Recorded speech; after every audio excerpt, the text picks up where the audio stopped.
This is USA Takedown. The best guests, all the hot news and predictions on the combat sports of wrestling and MMA with your hosts, the true Americans, Scott Casper and Zach Bogle. Connect with them now on social media and check out usatakedown.com. Now it's time for USA Takedown. Diego Aguilera, he's the Beaver for Buena Vista. Circle host Rick Solofsky, Oregon State head coach Chris Pendleton, Appalachian State head coach John Mark Bentley, Olympic silver medalist Rulon Gardner. How did that happen? It's Olympic gold medalist. That's right. Pardon? Absolutely. How did that? I don't even, I wrote the script, and Rue's going to be all over me on this one. Olympic gold medalist Rulon Gardner. Absolutely. All respect to the GOAT there. Bucknell head coach Dan Wernsberger. And to start off the show, we have, I don't know what to call him. What do you want to call him? I'll let you say it. I'm going to say an angel. I'm going to say a lifesaver. I'm also going to say a freshman at Buena Vista in, what county is it, young Daniel? Well, it's going to be Buena Vista. Buena Vista. In Mexico, they call it Buena. Yeah. But where I grew up, we always called it Buena. Well, he's originally from Texas, and given his name, I would imagine there's some Spanish descent in there, or Mexican, as it were. But recently, Cody Goodwin wrote an outstanding article in the Des Moines Register, and I want to thank Cody for helping to facilitate this particular interview, because originally we had Gabe Dean scheduled for the first segment of the show. But when I saw this article, my wife saw it. She goes, "Wrestler, got to have him on the show." Well, Gabe had to cancel his appearance on this particular program. So it was like, wow, how do I get hold of Diego? Do I call Tim, the SID up at Buena Vista? And Cody said, yeah, you got to call Tim. He'll help you out. So here comes Tim's info. I get on board with Tim. And then I'm talking to the head coach at Buena Vista, and by the way, I've got him booked as well, but not on this show. But the idea was, how quickly can we fill the spot with somebody of value? Well, this kid, this athlete, this young man from Texas who found a home up in that beautiful part of the state of Iowa, is joining us now. His name is Diego Aguilera. He joins us now from the campus of Buena Vista University. He's a freshman there and a wrestler. Good morning, Diego. How are you? Good morning. I'm great. It's a good morning. How are you? It's a great morning to be alive, and therein lies the very topic of your interview. You recently were credited for saving the life of a person who you work with at the Walmart. Before we get to that, tell us how you got from Texas to Buena Vista. And by the way, let's clarify, how are you saying, Buena or Buena? I say it as Buena. Buena, okay. How did you get from Texas to Buena Vista? Oh, man. It was my senior season of wrestling. Okay. I'd actually started winning more, so I started placing in more tournaments, started winning. That's when coaches actually started looking at me. I actually had the Buena Vista recruiter. He was the first one to mess with me. And he was the first one to really spark my interest. Like, I saw Buena Vista, I saw the lake near the campus. I saw the wrestling team here. I saw the majors and everything they had. I was really excited to come. Like, it really just stuck out to me. I love it. Now, you're not from Iowa, you're from Texas, and not everybody is going to say, oh, Mark Ryle, I better respond to that guy. But he was the first one to reach out to you. I mean, let's face it, Ryle is the head of the program there, and you accepted the invitation to come up. And then how did you get to be an employee at Walmart in Storm Lake, Iowa? Well, I had actually made a deal with my mom that I wasn't going to get a job. But I needed some extra money for expenses, so I was like, might as well get a job. Right. And Walmart, a good company to work for, are they? Yeah, actually, they're pretty good.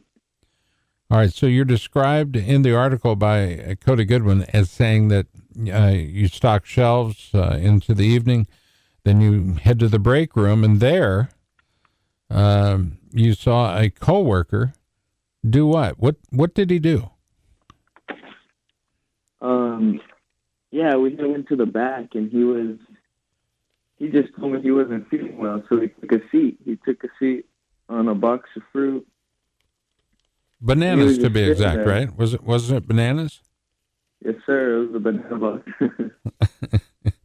He was just sitting there. He was just looking at me, and he was just muttering things like, he just didn't look okay. He was starting to flush. He was turning white. His lips were turning pale. It was starting to look very scary because I didn't understand what was going on with him. So I started asking him, I was like, has anything like this ever happened before? Like, did this happen in your family or something? And his response, obviously, was he clutched his chest, his face turned white, and started sweating. And you immediately identified it as this man was having a heart attack. Had you been trained in any kind of life-saving process of saving a life? Had you received any kind of training in that regard? The only thing was in high school. They taught me CPR. It was like mandatory for the captains of the wrestling team. Okay. So that's why I learned it, actually. All right. Now, at Walmart, Walgreens, you name the large corporations, they have these different codes, internal codes. At Walmart, there's a code called a code white. Now, keep in mind, you're a new employee at Walmart, and yet you knew enough to recognize that this guy was heading toward some pretty serious physical issues, and you identified it right as a heart attack, but you were smart enough to call a code white. And the code white is what? Code white is an injury. We have different codes for different situations. That one happened to be injury. So I had to look around for somebody and find someone that could relate to a manager. And your manager at the time was Christy Wagner. And she confirmed the story to Cody, by the way, when reached by the Des Moines Register. She then called for police and an ambulance, but you were helping this guy all the way along the way. What were you doing to keep him engaged? I was trying to speak to him. I was asking him about his kids. I was asking him how he felt. I was asking him his age, his name. I was just trying to keep him awake, trying to keep him conscious, talking to me, so that way he didn't have to, like, fade away. He didn't go back into unconsciousness. I was just trying to keep him alert. Diego Aguilera, our guest, it's not too far from Far Texas, is it, to Iowa? 12 hours maybe? Something like that? Like 22 hours. Shut up. About.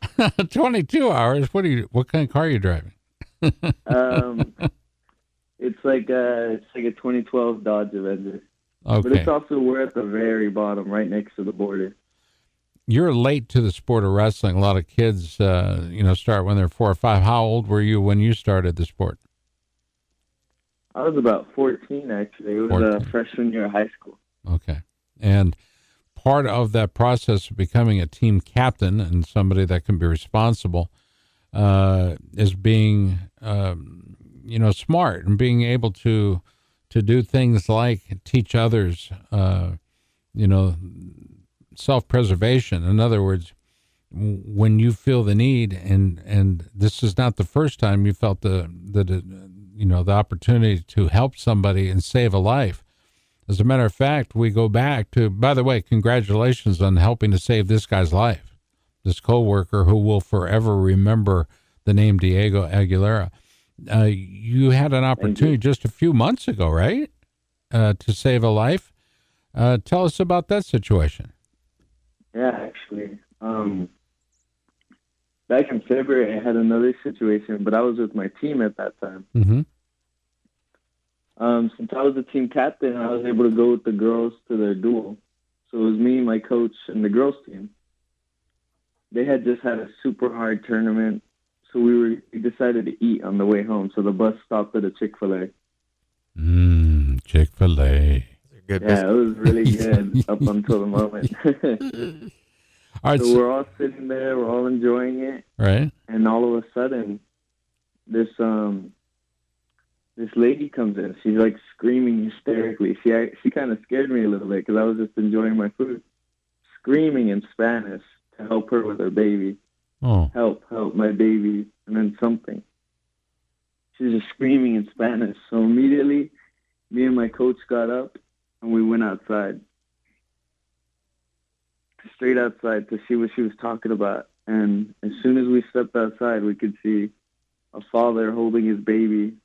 Like, he was on his knees on the cement holding his baby, and she was just limp, unconscious. Oh, wow. Mm. So you went to work.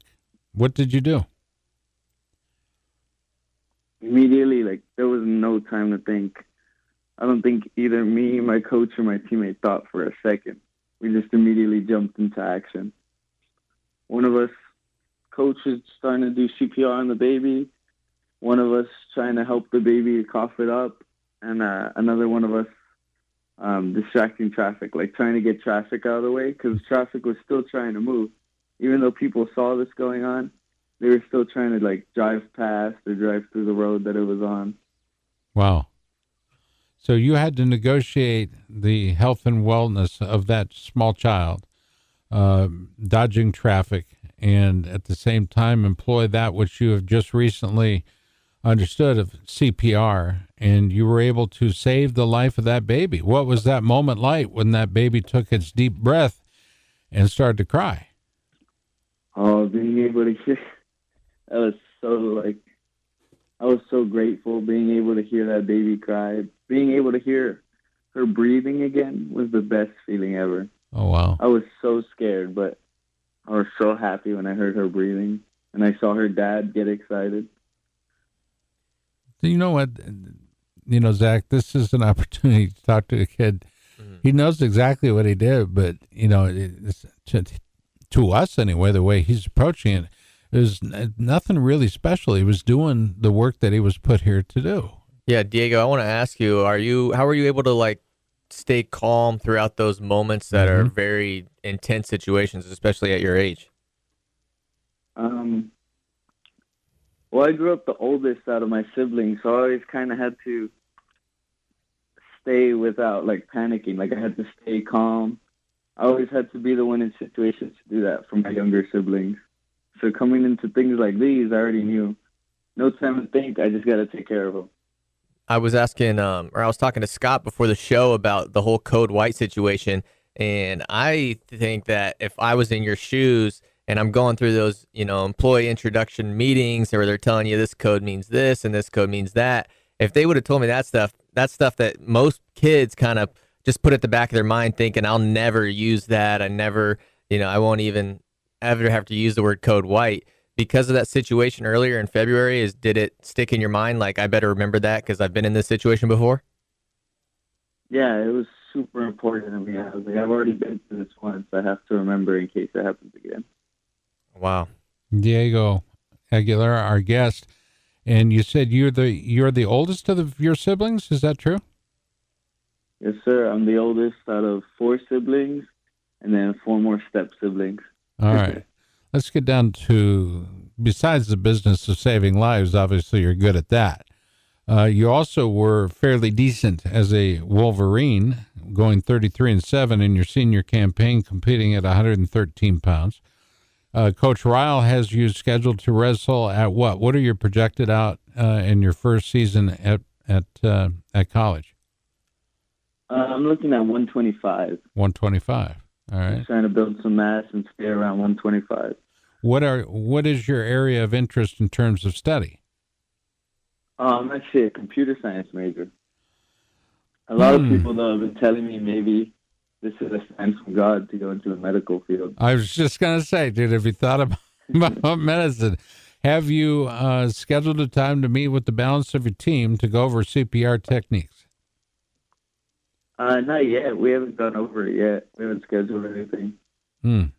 Well, I would think that would be right on Coach Ryle. We're going to talk to Coach Ryle here in the coming weeks. As a matter of fact, October 23rd, we have Coach Ryle booked.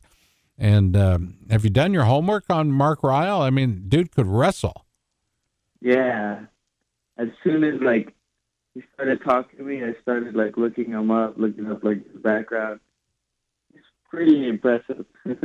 What was his response when he learned of your Walmart story?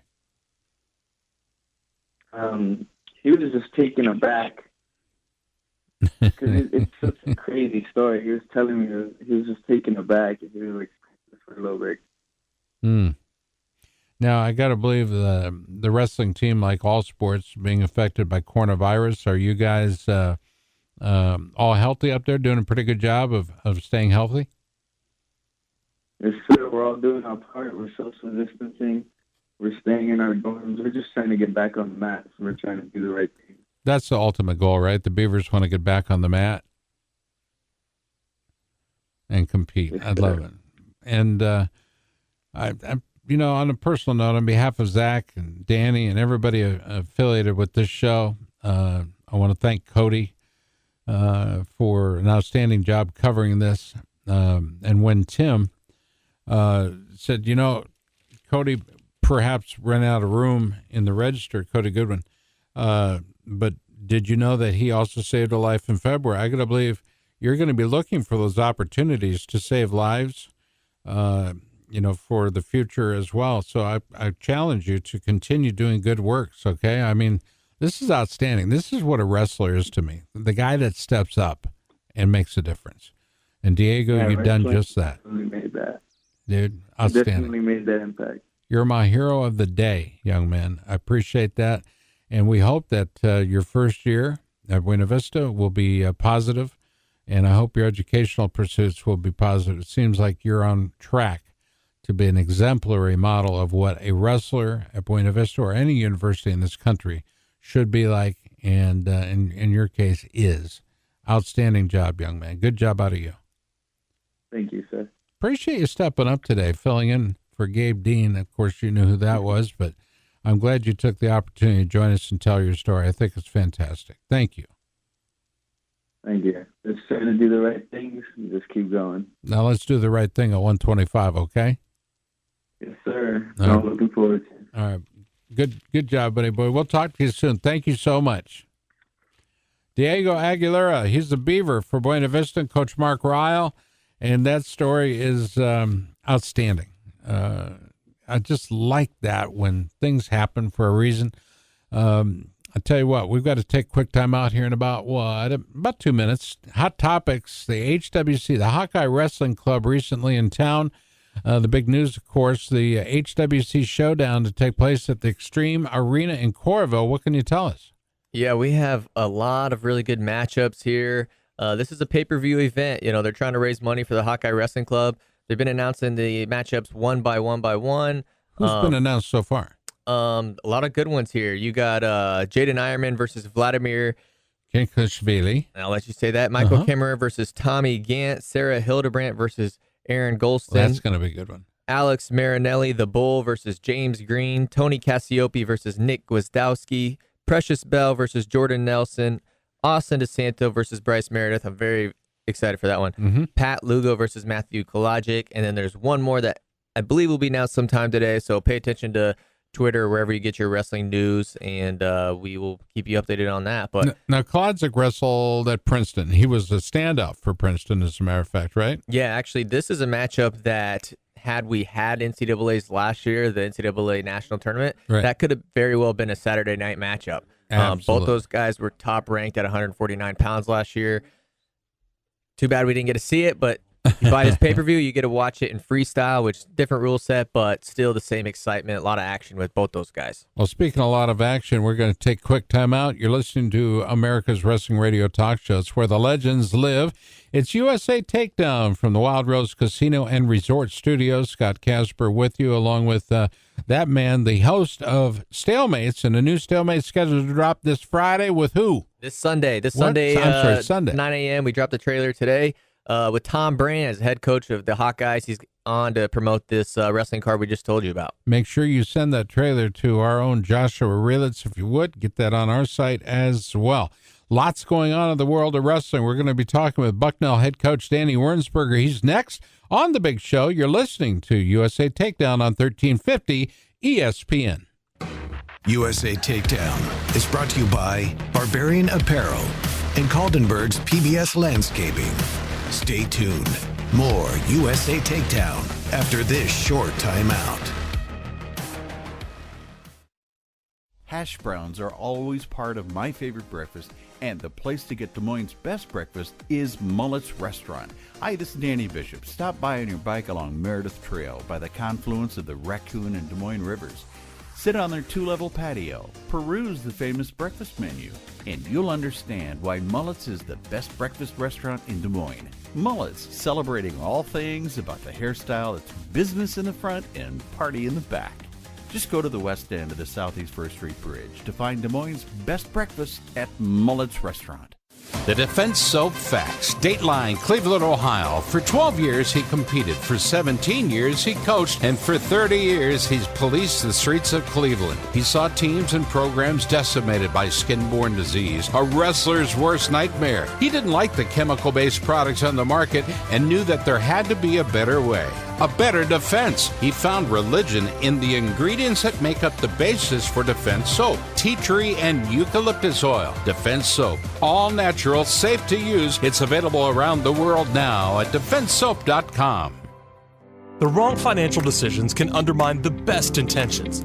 Whether concerned for your business or your family's financial future, Trent Weatherman will develop a plan, identifying your goals, and set you on the path to financial security.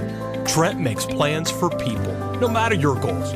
Trent has access to top-rated products and services to help you meet them. In April of 2019, NerdWallet identified Northwestern Mutual as the best life insurance company. Northwestern Mutual is in the top 10 U.S. independent investment broker-dealers in the United States. See the difference for yourself at TrentWeatherman.nm.com.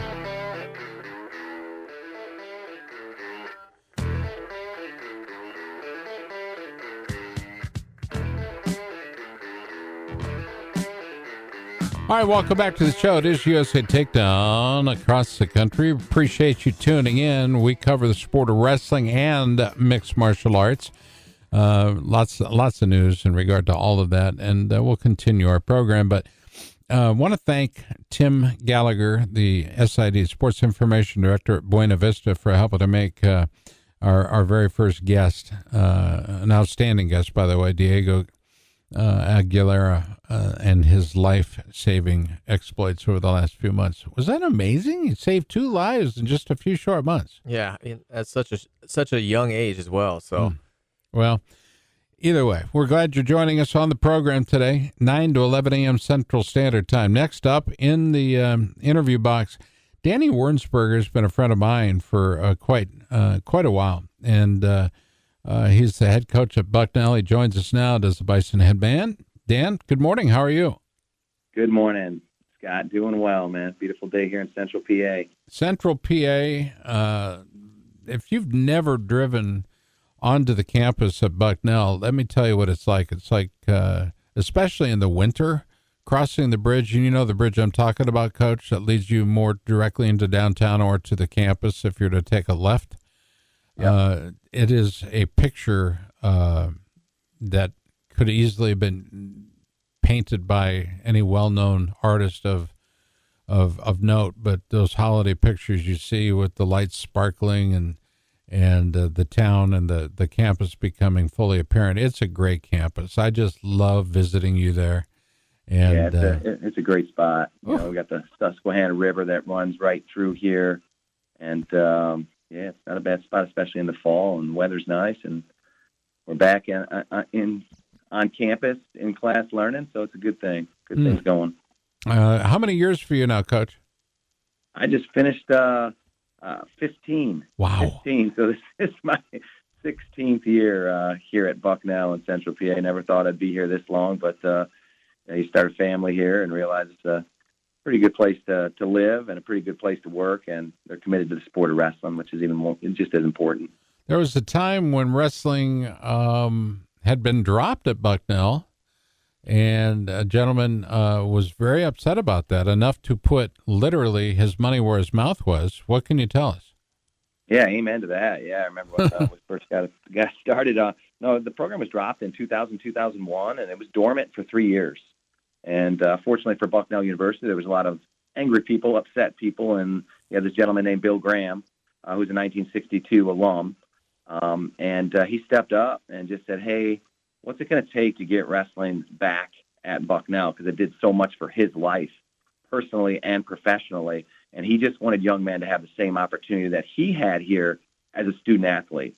And the things he learned from the sport of wrestling, the things that he learned from balancing both academics and athletics at an elite academic school like this. So he stepped up and, donated a one-time check for $5.6 million to bring wrestling back. And so it was dormant for 3 years. Yeah, it was dormant for 3 years. And 05-06, they reintroduced the program back to Bucknell. I was hired at that point to start the program from scratch. I had no idea what I was doing. But I think more importantly, it wasn't just to the sport of wrestling. Half the money went to endowing the wrestling program, but the other half went to enhancing women's athletics, right? Perfect. So it was a very generous gift, generous donation. He topped that off a year later with another $2 million gift that was split in half. And our endowment covers, our coaching salaries and our operating budget. It doesn't cover any type of merit scholarship money, but it does cover our operating budget and coaching salaries. No, but Mr. Graham had, the right idea. If he were to lead with a leadership grant, if you will, others would follow, and others have followed. As a matter of fact, they've been a really important part of building out facilities. Tell us more. Yeah, I think it was great. I mean, it was a situation where I think the model was done the right way. There was a 3-year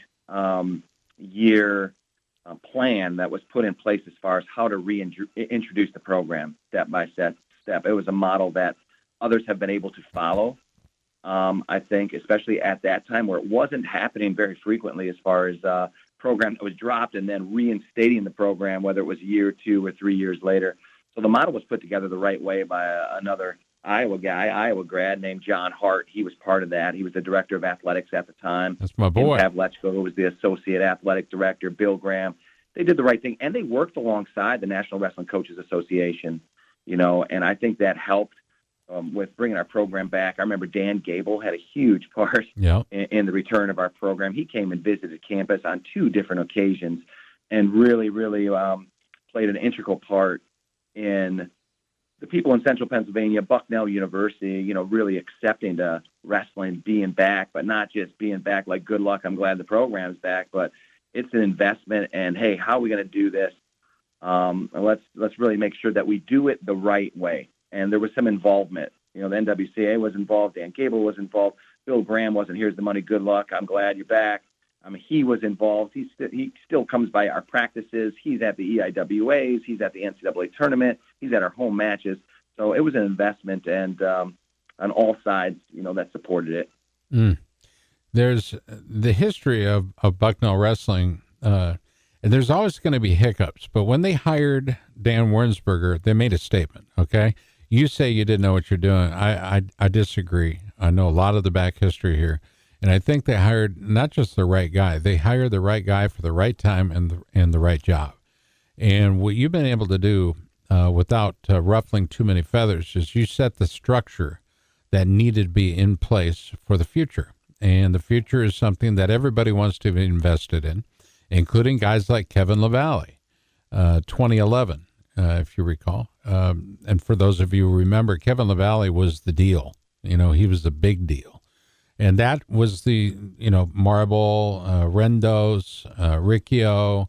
This was a class and a team that achieved early success under your tutelage, but that also set what we call the course for the future, right? I think it sure did, yeah. They have wrestling tradition here, and that's something we talk about with our team every year about, and the tradition that dates back to the 1940s with wrestling at Bucknell. They've had a couple undefeated teams here, the 1958 class, the 1962 class with Bill Graham. So there's a lot of history and tradition here, and I just wanted our guys early on to understand that when you're building a program and you're building it from scratch, you start that first year with all true freshmen on your roster and in your starting lineup. So there were some growing pains along the way, but you want them to understand, hey, you're just part of a tradition that's been here. Let's honor these guys that have come before you, that have paved the way for you. And those guys did a phenomenal job. I don't think anyone expected the success that we had as early as we had it. I know I didn't, but you just, you put your head down, you go to work, you roll up your sleeves and just try to get better each and every day, whether it's your staff, whether it's the guys on the team. Of course, you have you can't have any success unless you have the support of your admin staff. Right. And we did at the time. We really did, and we still do. And then you got a benefactor like Bill Graham, and you put all those things together, and then good things start happening. And within 3 years of the reinstatement, we had our first All-American. Within that 4-year window, we had 2 All-Americans in the same year. We broke into the top 25, and we're in the EIWA, which is extremely competitive league. It's a prestigious wrestling league, and it's a real competitive wrestling league. So, we talk about it's the best of both worlds, and it's opportunities for these young men to come in and make an immediate impact in the program. That's one of the things that we sold early on is, hey, you can come in and make an immediate impact, be the guy right away out of the chute, and, get a private school education, right? Mm-hmm. And then you talk about life after wrestling and life after Bucknell. So our guys got it. They bought into it early, and we just want to continue that. Coach, let's talk fantasy wrestling a little bit. I got a draft coming up. Who are some of the guys on your roster that put up a lot of bonus points that the guys that I'm competing against might not choose? Oh, currently on my roster? Yes. Yeah, I think, we got a guy at 165 pounds, returning All-American, Zach Hartman. Okay. That guy's he's a pinner. He wrestles extremely hard. I'll tell you what, another guy, 149 pounds, Matt Colonia. He always finds ways to get guys on their back. He's always looking for bonus points. We try to talk about it and coach it as much as we can as far as going out there. And most dual meets come down to what? I think every coach talks about it. Those wins are really critical, but those bonus point wins are even more critical in any type of dual meet. Do you ever and then you always want a heavyweight that can pin, right? Yeah. We always want a heavyweight, right? And sometimes, a lot of times it comes down to we feel like we got a really, really good heavyweight in here. We got a Pennsylvania AAA state champion here named Dorian Crosby, about 250 pounds, big-time scholastic career pedigree. His dad wrestled heavyweight for Appalachian State back in the day, which I don't know when that day is, but we're really excited about the potential of Dorian Crosby coming in at heavyweight. When you're recruiting a heavyweight, do you look at it like, hey, is this guy a pinner or not, or you don't really care about that? I think you're looking for guys that want to score points and can find a way to get guys on their back. I think, maybe early on in my coaching career, I didn't necessarily look for that, but as I go later in my coaching career and have more experience, I look back to a guy that we've had come through here named Joe Stolfi, right? Yeah. Joe Stolfi is one of the best wrestlers I've ever coached that didn't place at the NCAA tournament. He's a 4-time NCAA qualifier, but he tore his shoulder out 2 different times. He dislocated his shoulder. Once was at that national tournament, and the other time was in the EIWA finals. And this guy had 119 career wins. Wow. He had 62 of them by pin. Whoa. 62. It's amazing for a heavyweight in the EIWA to get 62 pins. Over half of his career wins were by pin. So I know the importance and the significance and what he brought to the team by finding a way to get that guy to his back and get the pin, not just for himself, but for the team. As a coach, do you ever ask your athletes, like, hey, man, look at the scoreboard. We need 6 here. Why don't you go ahead and try to get a pin, or do you just let the wrestling happen? I think it depends on the kid. I think certain kids you got to leave alone, and you just got to let it happen and focus on their match. But there's other kids that, if you know them, that thrive in that environment, or to have that opportunity, really, really get excited and enjoy it. And you can challenge them. You can say, hey, man, we need the bonus points here. We need the major.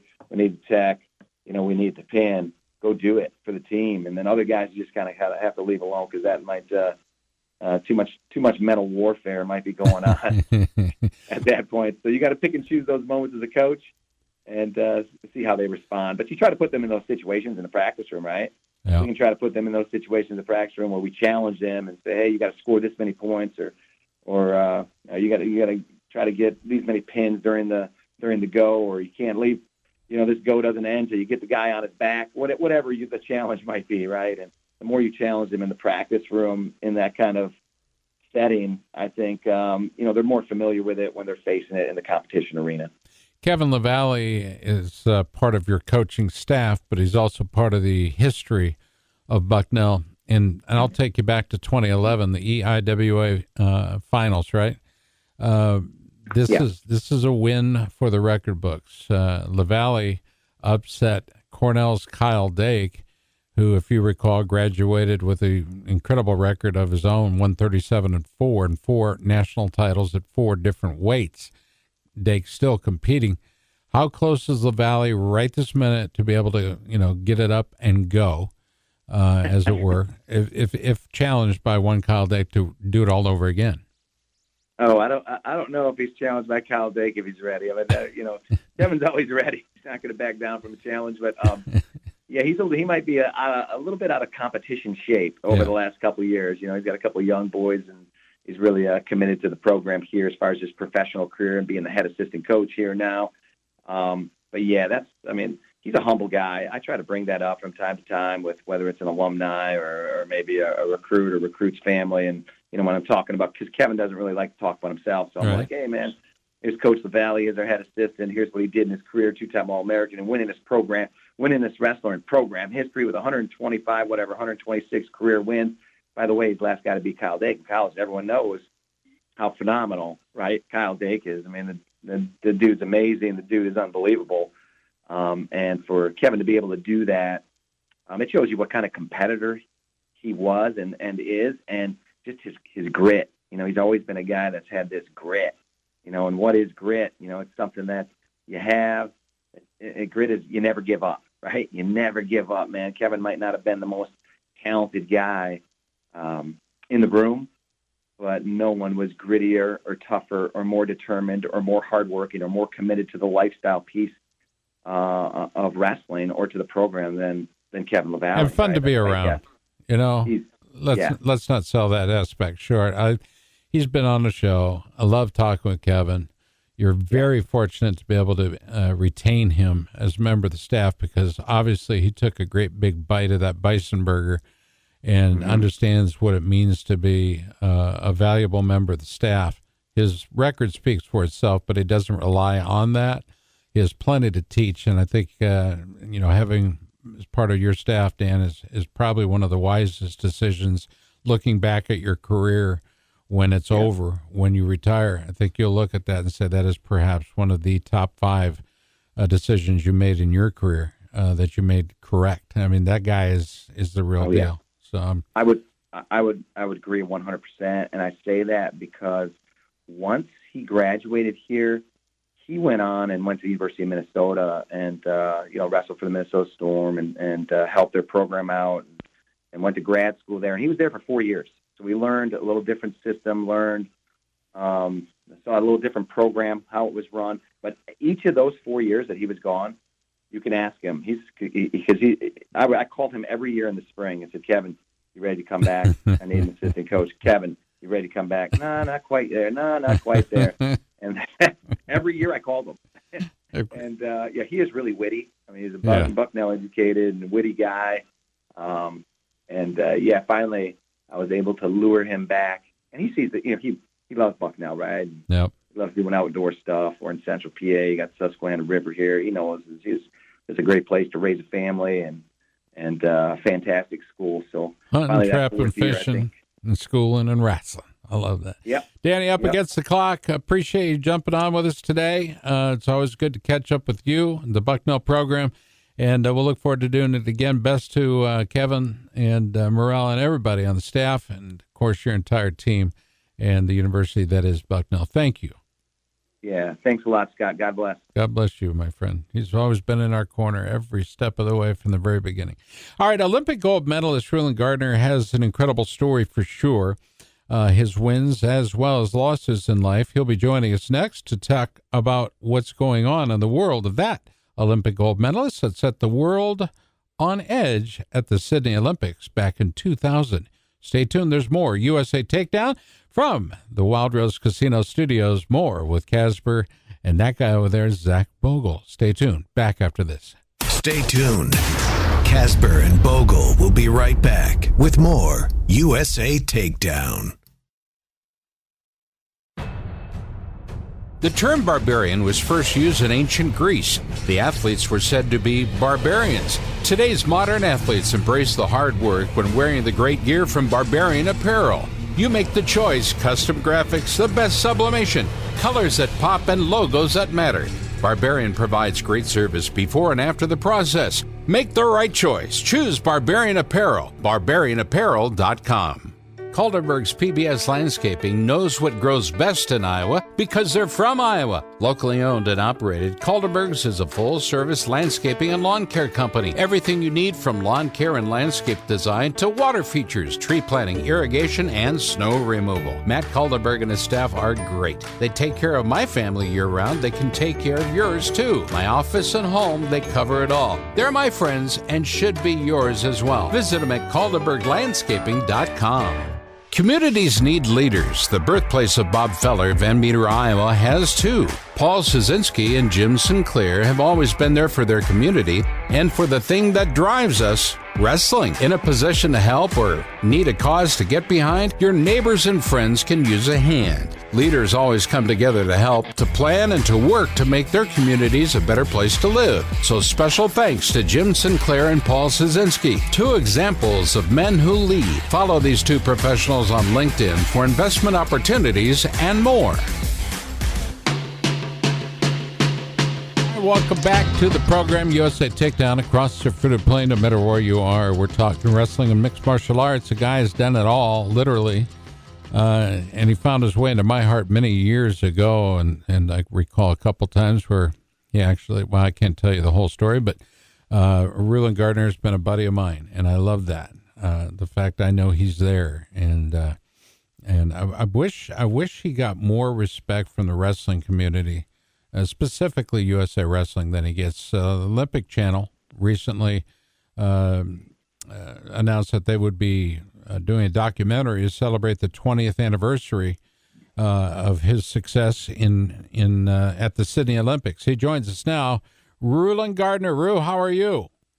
I'm doing very well, Scott. How are you today? I'm good. The fact that you're on the show, you're our gold medalist for sure, but you beat that cat, Alexander Karelin.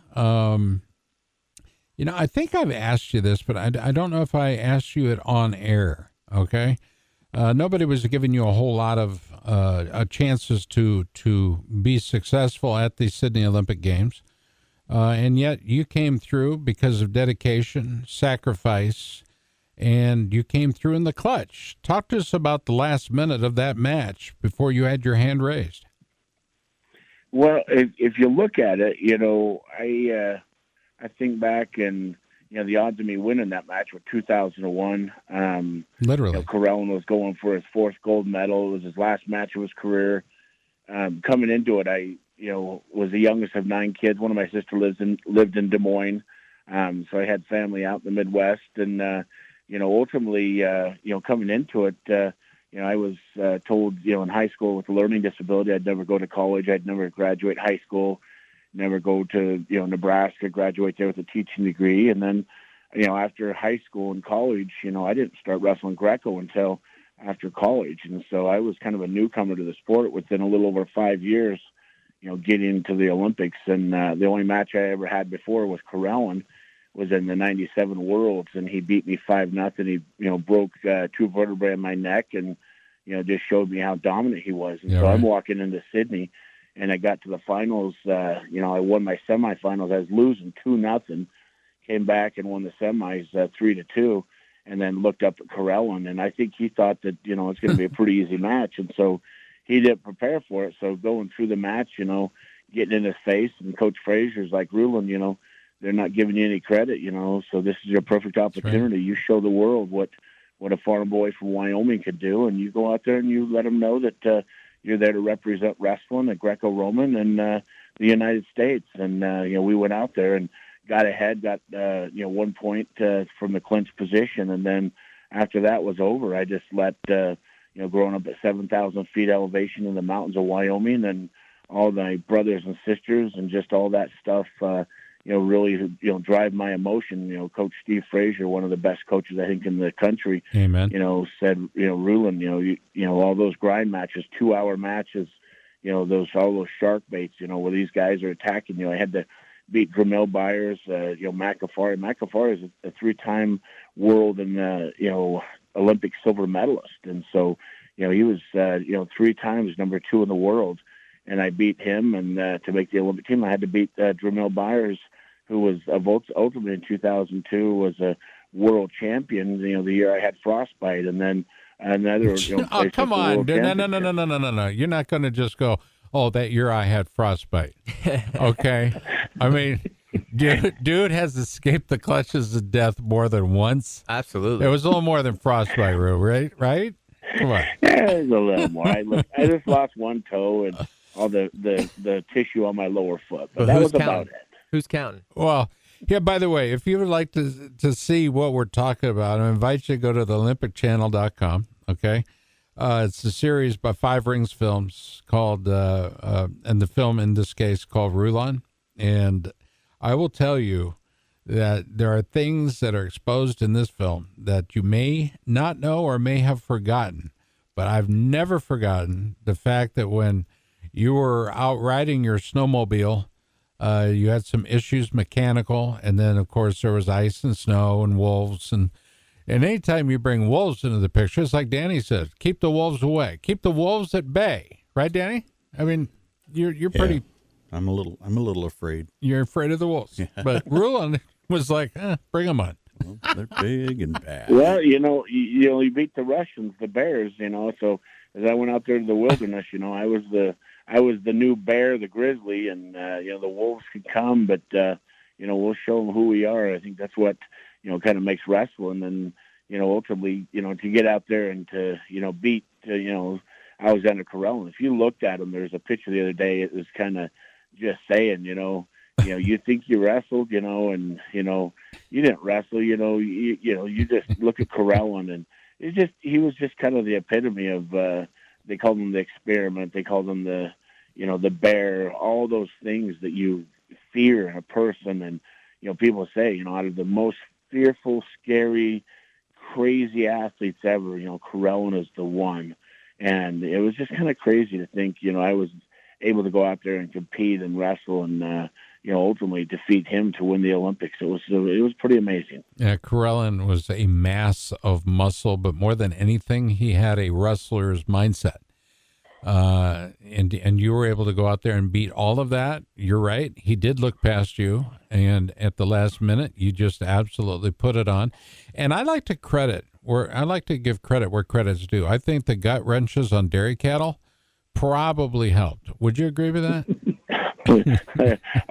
I definitely will. You look at, and growing up in Wyoming, when I was 8 years old, we lost our one brother, Ronald. He was the middle boy, the middle, child of the family, and we lost him, and our barn burnt down. And in Wyoming, it was 70 below zero where I grew up, and my family had the grit. They had the toughness to rebuild. And, I remember being a kid going out there in that weather and just having to deal with it. That's what we dealt with. And so, I learned at a young age, growing up on a farm, a dairy farm, working hard and being out in those fields. Not in life is easy, but, there's a lot of things in life you have to earn. And, that day, winning the victory and getting the Olympic gold medal wasn't just something that was going to be given to you. So you just kind of just develop that grit, and you look in, and the documentary actually it's delayed there now with the whole the whole politics. They want to delay it and the whole COVID thing, so it's going to be probably pushed back until December. But it talks about a lot of the grit, and if people want to go, they go to Rulon Gardner Facebook or RulonGardner.com. You can see the trailer there, and right. It's just a pretty amazing story. I think the trailer's on our website. Yep. Yeah. One of the fun parts is being a wrestler, and there's a little bit of blurb there of, when it came down to me wrestling John Osendorf and wrestling Iowa in Lincoln and the national duels and the semifinals. It came down to my match, and I got a chance to beat Osendorf. But the dang thing of it is, he beat me at the nationals for third and fourth at the NCAAs. So that just drove me nuts. All right, we're going to continue the conversation with one of my favorite guys in the whole wide world, Olympic gold medalist Rulon Gardner. That'll be after this short timeout. Stay tuned. More from the Wild Rose Casino Studios of USA Takedown with Casper and Bogle. More after this on 1350 ESPN. No fear. The True Americans will be right back with more USA Takedown. The Defense Soap Facts. Dateline, Cleveland, Ohio. For 12 years, he competed. For 17 years, he coached. And for 30 years, he's policed the streets of Cleveland. He saw teams and programs decimated by skin-borne disease, a wrestler's worst nightmare. He didn't like the chemical-based products on the market and knew that there had to be a better way. A better defense. He found religion in the ingredients that make up the basis for Defense Soap. Tea tree and eucalyptus oil. Defense Soap. All natural, safe to use. It's available around the world now at defensesoap.com. Hi, it's Danny Bishop. Today's economy presents certain challenges, and along with those come opportunities. The potential rewards are for those who are adept at identifying long-term trends. Don Boyd and his team of financial advisors at 5 Talents Financial Management Group can help you navigate today's economy. Whether you're facing retirement or just looking to better understand certain investment ideas, they can help you.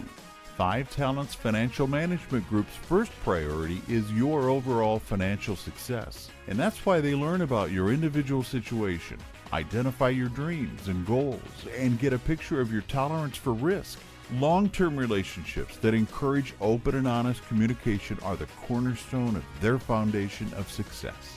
FTFMG.com or call 223-7487, 223-7487, 5 Talents Financial Management Group. Something happens when you walk through these doors. It doesn't take long. The lights, the sounds, the winning. Yeah, you're at Wild Rose Casino and Resort. Small enough where we know your name, but big enough to give you the escape from everyday life you deserve. Come on, it's time. Time to win again at Wild Rose Casino and Resort, Jefferson. And find yourself winning even more when you join Club Wild. Wild Rose Casino and Resort, Jefferson. You'd rather be here. Must be 21 or older. If you or someone you know needs gambling treatment, call 1-800-BEDS-OFF. On the minute. Here we go now. Here we go. Rulon Gardner, I guess. Bogle, you are impressed, sir. I know you are, and I will tell you quickly that once the TV show America's Biggest Loser let him go because he didn't agree with what they were doing. It was a pack of lies by a pack of liars is what it was. And I said, we're going to take you out to lunch. So we literally went out to lunch at Applebee's and I said, order anything you want. And Rulon Gardner literally ordered anything he wanted. He ordered everything on the menu. And then he ate it. Yeah. Do you remember that, Ru? I mean, you were making up lost time on that dang show. Well, you know what? You made a challenge, and so guess what? Challenge accepted. Accepted, and you won. All right. I know, Zach, you had a question right prior to break. Go for it. Yeah, Rulon, not only were you part of one of the most iconic matches in wrestling, you were also part of one of the most iconic wrestling advertisements, the Dairy King. Mm-hmm. Got milk. What was it like? What was it like being a part of that campaign? Oh, wow. You know, it was pretty crazy because I came back from the Olympics and got to go do all these crazy things. I went to New York City. I got to throw out the first pitch at Yankee Stadium and did Who Wants to Be a Millionaire. And the next day they're like, okay, we got this little photo shoot. If you want to do Got Milk? I'm like, sure. And we pull up to this little place in Manhattan, and there's rush hour traffic. It's like, what the heck? And we get out, and what's that? What is this? Traffic? Yeah, exactly. And we get out. Well, it's even better because we get out, and we're like, oh, you're just a half a block. So we get out, walk out, and the traffic jam is created because they're actually unloading a cow at Annie Leibowitz's studio, the girl that did all the John Lennon photos, and they actually have a cow in her studio. They created this barn that actually is created to, emulate the barn that I grew up in Wyoming. Wow. That's dedication, right? And a nice tribute, nice salute. Did you ever walk by? Did you ever walk by one of your posters, like on the street or anything like that? Actually, there was here in Salt Lake and kind of all over, like in wrestling rooms. People still, even today, even though it's been 20 years, I actually got pictures, with my big billboard here in Utah. And so, yeah, I kind of got the opportunity to be noticed, not just, in my own mind like Scott, but actually, they're in pictures. I actually tried to buy the poster on eBay, but I ended up buying just a magazine page. So I have a very small poster of that advertisement in my basement. I bought it a couple months back, so I'm still looking for the big poster for the wall. All you got to do is just go rulandgardner.com or my Facebook. I end up going in because I still do a lot of speaking and traveling around the country, and I still really like to share those. And, it's just kind of funny because, you talk about obscure things. Like in 2004 at the Olympics, I met Tim Duncan, and I introduced myself. He's like, "Oh, my gosh, Coach Popovich, it's Ruland Gardner. We watched your match before we won the NBA championship. You inspired us to win." And it's like, That's a wrestler cool. did that? It's just crazy stuff like that. So, yeah, people can contact me, and I have a book out, Never Stop Pushing, all that fun stuff. And I just want to give credit, I really watch, Iowa wrestling and what you guys are doing, and then ultimately how the Iowa program has come back. This year, it's kind of a shame that happened with COVID, but, seeing all the offensive linemen from Iowa, former wrestlers, just so much respect. And, I miss it. You guys got the Harvest finishing up there in Iowa, just so many great people out in the Midwest, and just such a special place you guys live in. We agree. And we love talking wrestling and mixed martial arts across the country. You've had an opportunity. Did you have a couple mixed martial arts events? Well, I had one, and then it kind of turned into a tickle fest. I learned from Randy Cotiller and Dan Henderson, both Crackle guys, but I actually had a chance to train with Team Quest, and went out to California. And after 2000 and 2004, both the Olympics, won the gold and the bronze. They offered me an opportunity to do WWE, and I turned them down. My mom didn't think it was a good idea, but I did want to learn self-defense because after the match with the Russians, there was a few death threats and stuff like that. So I was interested in just learning self-defense, basic stuff. And I went out and trained for 6 weeks and went and fought Hiroyuki Yoshida in its Pride 2004. You can look it up on YouTube and watch my match. And I went out and I was a 2-1 underdog. I ended up beating Yoshida pretty good, knocked him off his feet with a jab. So ended up winning that. And then they came back and they offered me $1 million to fight Fedor. And I told my mom about it. And she said, "Ruland, I raised you to be a wrestler. I raised you to be somebody who's looked up to. I didn't raise you to be a killer. I'd prefer you not." And I turned $1 million down. Well, you turned that $1 million down, then you turned $1 million down from Vince McMahon. Yeah, well, I turned a lot more than $1 million down with Vince. He made a very generous offer, and I just wasn't the route that and a lot of it was my mom, and she raised me. I left for college, and she said, "Ruland, they told you to never graduate high school, go to college. Keep your feet on the ground and your head out of the clouds. Remember who you are and where you're from." And back in 2004, she was alive, and then she died in 2000. About 4 years ago, and so she was one of my people that was the rock of my life, and really kind of kept me focused on who I was as a person, and making sure I tried to do the things that she and the good Lord above would like me to do in life. Well, let me tell you something, up against the clock, but I will tell you this. I have been, and I was so pleased. I was initially very nervous to meet you years ago. And you have proven that no matter how big you are in your chosen profession or your practice, that you are as good as gold. The medal that you won is highly representative of the individual that you are. You're one of our heroes, American heroes, but you're also one of the history will prove it out to be one of the great heroes of our sport. Ruland Gardner, we love you. We appreciate the fact that you're sharing your story on the Olympic Channel. Stay tuned for airing dates on that. Take a look at the trailer. You'll find it. Again, Ru, give them the websites or the social media contacts they can find you at, real quick. Yeah, just Facebook, just Ruland Gardner. I have a fan page, and I have a regular page, and then ultimately rulandgardner.com. And the reason, you were scared to meet me is it was Donut Friday, and you thought I was going to try to steal your donut. So. Yeah, you did, too. All right. Hey, thank you very much, Ruland Gardner. We got to head to the top of the hour. You're listening to USA Takedown, Casper and Bogle. More on the other side. As a matter of fact, we've got App State's head coach, John Mark Bentley, Oregon State head coach, Chris Pendleton, and the Inside Wrestling Circle host and founder, Rick Solowski. That's more from the Wild Rose Casino Studios. It's USA Takedown with Bogle and Casper on 1350 ESPN. KRNT Des Moines. A Des Moines Radio Group station and home of ESPN Radio. This is 1350 ESPN. Simulcasting on 102.1 FM. Des Moines sports leader. You were awesome.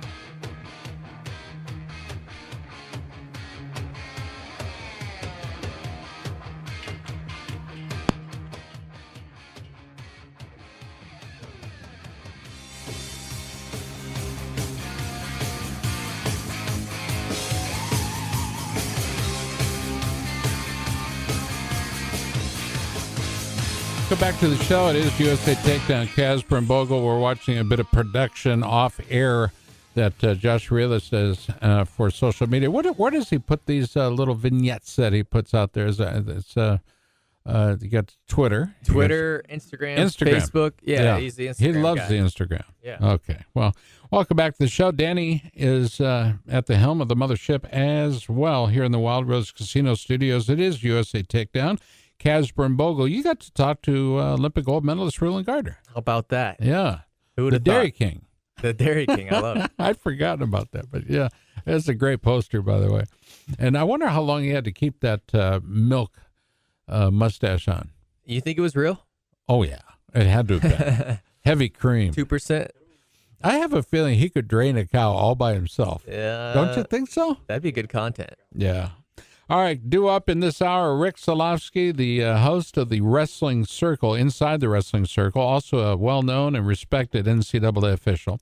Oregon State's new head coach, Chris Pendleton, will be joining us. As of late, he was at Arizona State, but, of course, you remember him perhaps best as the odds-on man to win any weight he was at when he was at Oklahoma State. Well, the man that has been leading the way at App State is a good friend of ours over these many years. A man with two first names, John Mark Bentley. He joins us now. Coach, good morning. How are you? Hey, good morning, Scott. How you doing, buddy? I'm always happy to talk to you. Recently, you named Ian Miller. Yeah, that Ian Miller as head assistant coach. Talk to us about that decision. Well, obviously it was kind of a difficult time to try to be replacing assistant coaches. We had, I guess, fortunately for Ryan LeBlanc and Josh Rosa, they both were able to get head coaching jobs. But it happened that, during the middle of a pandemic and in the middle of the summer. Right. So, it was not ideal to be trying to search for assistant coaches in July and August, but, really kind of connected with Ian, and, the more time I spent around him and were able to talk to him, I felt like he was, the perfect fit for what I was looking for to fill one of those assistant coaching positions. And, obviously he was a phenomenal wrestler, but he also has, several years of coaching experience under his belt, which is kind of what I was looking for. And, the more we talked and kind of saw that our philosophies aligned, and, I thought he'd be a great fit for our program. Mm. And he's described as being a former Power 5 assistant. I think sometimes we forget how important the assistant or associate head coaches are. But Ian Miller, didn't you recently interview his uncle? I believe, yeah, Zeb Miller. Zeb Miller. And this family lives, eats, breathes wrestling. I just think the world of Ian, and what a great addition to your staff. He brings that kind of fire that, as a head coach, you really, really look for. And I think you got a great one there. An outstanding athlete when he was at Kent State. Graduated with a BS in human movement and a minor in athletic coaching. Something tells me his minor in athletic coaching is serving him well.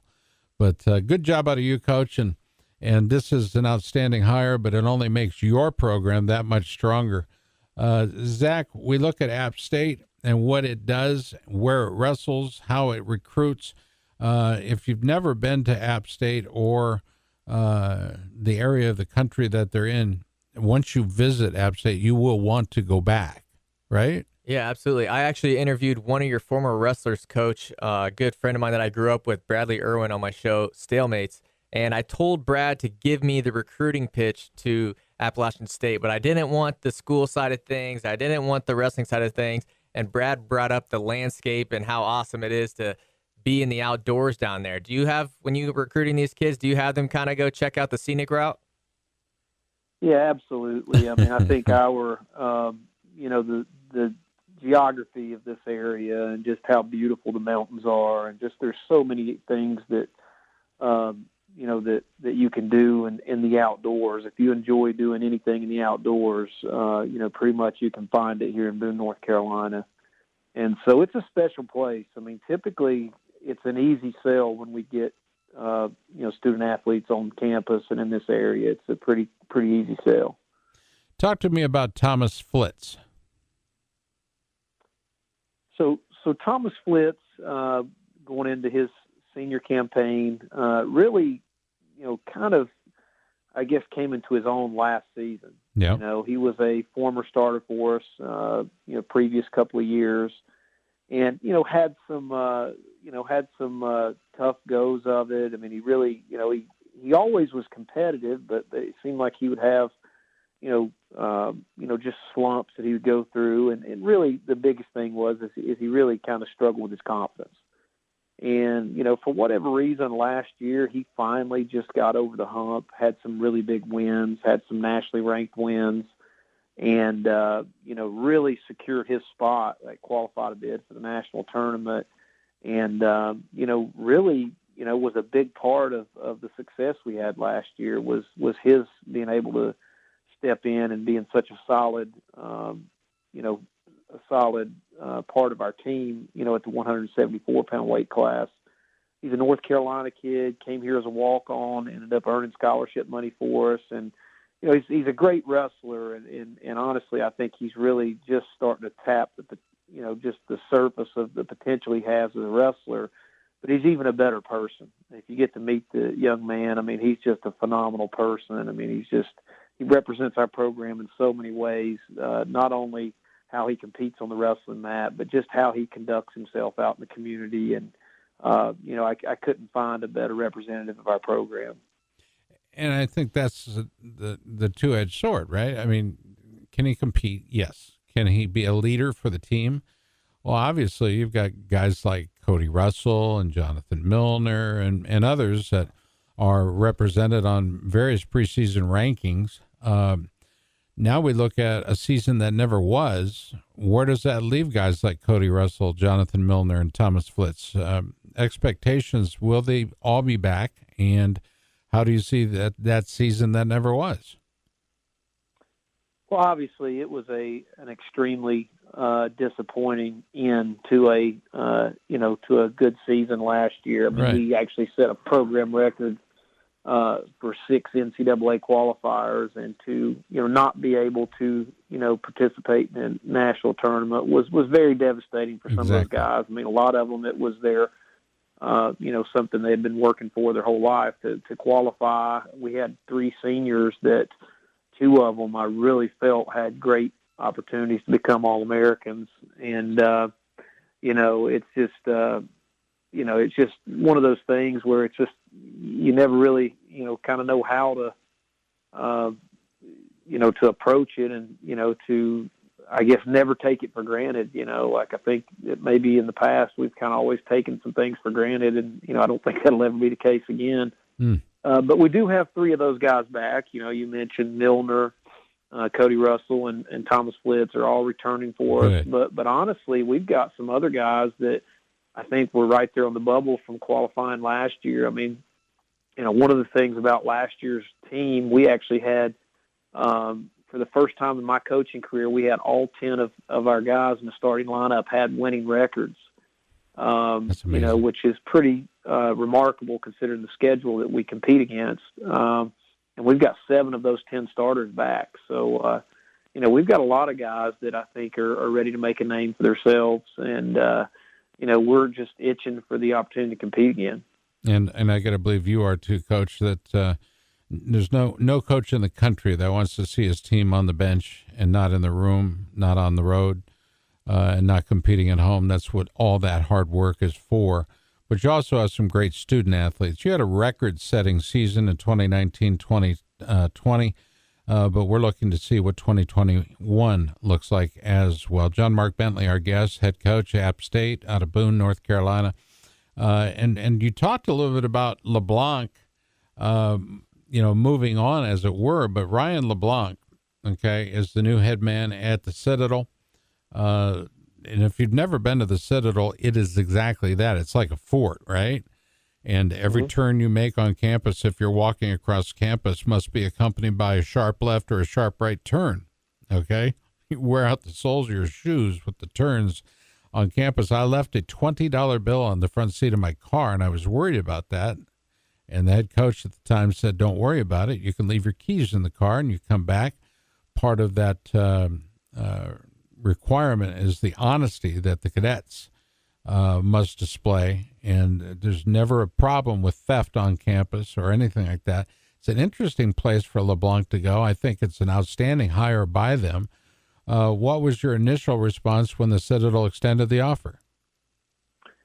Well, actually, Ryan and I are really close. I mean, we've got a great relationship, and he actually came to me when the job opened up and, told me that he was interested in it. And I told him, I said, look, man, this is a great opportunity for you. I think that you ought to try to go after this job if you have the opportunity.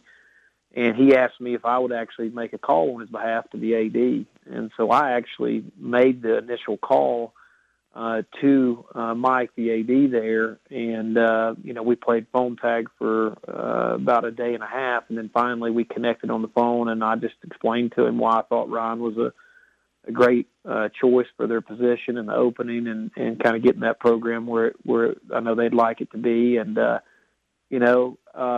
fortunately, he was very impressed with the things I had to say about Ryan, and then, went through the interview process and gave Ryan a strong look and ended up offering the job. And so I couldn't be happier for Ryan. I mean, he deserves it. He did a great job for our program when he was here at Appalachian State. I think he'll do a phenomenal job there at the Citadel, and, just happy for him that he was able to get that opportunity. I feel sorry for him. Okay. Then here's why. When you go to the Citadel, they give you a nice tour. And one of the tours, they stop by the engineer's room. In the engineer's room is a small replica of the Citadel itself, and that is the home of the twin bulldogs, the mascots, as it were, of the Citadel. Now, if you know anything about bulldogs, they slobber a lot. And guess what slobber does when allowed to set? It starts to stank. Those dogs need a bath every single day. I got to tell you. That's a fond memory of one visit to campus.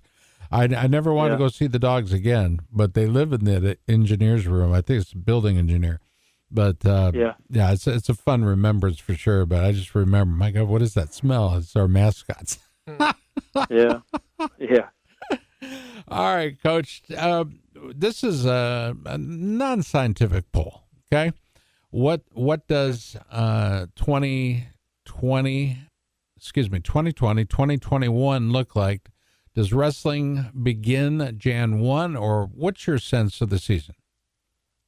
Yeah, I think it's going to happen sometime in the month of January. I think is when you'll start seeing competition. Like, I don't think that there'll be any competition until January. I think some teams will start, maybe around January 1. Some may start, mid-January. But I think you're going to see a condensed season, probably more like 8 to 10 weeks of competition, and then leading into a conference and national tournament. The SoCon, how has the SoCon been as far as, and let's face it, you're a 4-time conference coach of the year. And I have a tremendous amount of respect for the Southern Conference, hoping to see a continued growth. But how much have they included you in decision making, and does your opinion count? Yeah, I think, obviously I think I'm the oldest active coach in the Southern Conference, believe it or not, at this point. I never thought I'd be that day in my career that I'm the oldest tenured coach in the conference, but that's where we are now. And so, obviously, I think that, my voice is kind of respected just because I've been here a while, and that kind of thing. But we've got a lot of great coaches in the Southern Conference right now. We've got a lot of guys that are doing a great job. I think adding Ryan to the Citadel is going to only help make our conference better.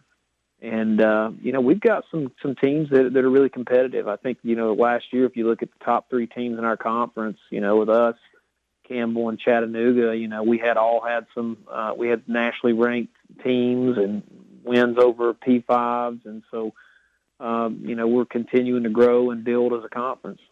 John Mark Bentley, our guest. And John Mark, one of the things that we try to do is to help my much younger co-host, and Zach Bogle, with his new project, his new show on YouTube, on the YouTube channel that is Stalemates. Right, Zach? Yeah, I actually put out a tweet earlier this year saying that I wanted to go to a bunch of different college duels, and I said, where should I go? And I actually got quite a big reaction from Appalachian State fans saying that the Campbell and Appalachian State matchup every year is pretty heated. Does that sound right? Yeah, I'd say that's pretty accurate. Yeah. Now, he has a Camel T-shirt, okay? But he doesn't have an App State T-shirt to wear on the show.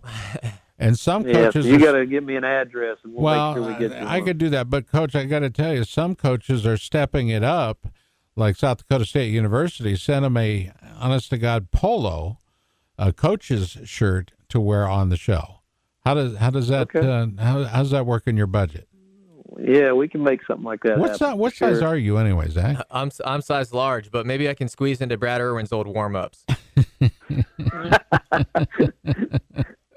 I will send you an address, Coach, but to see it on Stalemates is a big plus. Tom Brands recently sat down for 30 minutes with Zach, and that interview on Stalemates will be released, I think Sunday, right? Yeah, but I'd love to do some Appalachian State content in the I'm future. just saying. I've never been to North Carolina. Oh my God, you are missing out, son. Let me tell you what. Yeah, let's do it. Yeah. Well, you got to come. You got to come to one of our home dual meets. I mean, we pack the gym. We probably one of the best dual meet atmospheres in the country at one of the mid majors. I mean, it's a pretty special place. I mean, it's a packed house, rowdy crowd, and you have to come in for one of our dual meets. Absolutely. Yeah. Does your mascot go to all the duels? Yeah. Typically, our mascot's there. I mean, we've got that's probably the scariest looking mascot in college wrestling. That guy. What's the story? Yeah. What's the story on that? So it's the Mountaineer, and we've actually got a he has like a match day costume he puts on that actually has like a headgear that goes on Yosef. So it's pretty cool. Yeah. Yeah, they went with the mascot version of a person. Where like West Virginia, they have like an actual person. So when you see that guy, he's intimidating to look at. That's kind of the idea of the mascot. Having been a mascot in my previous life as Herky the Hawk at the University of Iowa, believe me, we had a different mascot for every sport. And then once you graduated, you then became eligible to become Grandpa Herky, and that Herky has a beard. So, I mean, mascots take a lot of pride in the work that is performed. But App State has you're right, a very unique mascot in that, and a scary mascot as well. John Mark, it's always good to talk to you, man. Best to App State. Look, I'll send you a text here shortly, address to send that shirt to, and you'll see it on the Stalemates episode, Coast to Coast, on the YouTube channel. That is the Stalemates channel, okay? Absolutely. Thanks for having me on this morning. Always a pleasure, my friend. Continued good work, and much success to you. Thank you. Appalachian State is proud to have John Mark Bentley as its head coach, the Southern Conference Coach of the Year 4 times in a row. And I'll tell you what, and I shouldn't say in a row, but 4 times in his first 11 seasons anyway at App State. And the Mountaineers had a record-setting 2019-2020 season. All right, Zach, we go as we head to the break. I do want to touch base with you again on some of the hot topics because let's face it, hot topics are some of the big news stories that are surrounding our sport and mixed martial arts. Continue on, if you would, sir. Yeah, Virginia Tech gets to keep their coach, Tony Roby, for at least 3 more years. He's the man. He's been really killing it out there since Kevin Dresser left and came to Iowa State. They continue to be one of the top recruiters in the country. You love to see it. If you're a Virginia Tech fan, then you know how important it is that you keep him. Yeah, not only do you get to keep him, but you got to remember, he was an associate head coach with Kevin Dresser, right? Yep. And then it was that Dresser idea, that Dresser Academy, as it were, that helped to foster that which we now enjoy in Tony Roby's head coaching position. So nice job there. Conor McGregor is set to face who? Well, we don't really know, but we know that the Manny Pacquiao situation has been in kind of talks for a while. Obviously, that would be in a boxing match. This time it would be Dustin Poirier, they said they'd offered it. We'll see if it happens. I'm a big Conor McGregor fan. I hope it does. I'm a Conor McGregor fan, too. A lot of show, but a lot of business on the other side of it. Speaking of business on the other side of it, we're going to take you to break right now. You're listening to USA Takedown from the Wild Rose Casino Studios. By the way, congrats to the guy that won that beautiful new Mustang. Holy cow, beautiful car. You can have a chance to win great prizes, great gaming opportunities only at Wild Rose Casinos across the state of Iowa, Emmitsburg, Clinton, and Jefferson. More on the other side, Bogle and Casper, as we continue on Iowa Sports Leader, 1350 ESPN. All guests on USA Takedown appear on the Defense Soap Newsmaker hotline. Joe Rogan said, "That stuff is awesome. I just ordered a ton of it and use it every day." Defense Soap. It's what the pros use. Calderberg's PBS Landscaping knows what grows best in Iowa because they're from Iowa. Locally owned and operated, Calderberg's is a full-service landscaping and lawn care company. Everything you need from lawn care and landscape design to water features, tree planting, irrigation, and snow removal. Matt Calderberg and his staff are great. They take care of my family year-round. They can take care of yours, too. My office and home, they cover it all. They're my friends and should be yours as well. Visit them at calderberglandscaping.com. The wrong financial decisions can undermine the best intentions. Whether concerned for your business or your family's financial future, Trent Weatherman will develop a plan, identifying your goals, and set you on the path to financial security. Trent makes plans for people, no matter your goals. Trent has access to top-rated products and services to help you meet them. In April of 2019, NerdWallet identified Northwestern Mutual as the best life insurance company. Northwestern Mutual is in the top 10 U.S. independent investment broker-dealers in the United States. See the difference for yourself at TrentWeatherman.nm.com. Hash browns are always part of my favorite breakfast, and the place to get Des Moines' best breakfast is Mullet's Restaurant. Hi, this is Danny Bishop. Stop by on your bike along Meredith Trail by the confluence of the Raccoon and Des Moines rivers. Sit on their two-level patio, peruse the famous breakfast menu, and you'll understand why Mullet's is the best breakfast restaurant in Des Moines. Mullet's, celebrating all things about the hairstyle that's business in the front and party in the back. Just go to the west end of the Southeast 1st Street Bridge to find Des Moines' best breakfast at Mullet's Restaurant. All right, welcome back to the show. USA Takedown. Casper and Bogle doing it upright. Great guests on the program. We go from gold medalist to one of the most successful collegiate wrestlers in the history of the sport. Recently selected as the head man for Oregon State and the Beavs, and he joins us now. That's Chris Pendleton. Chris, how are you?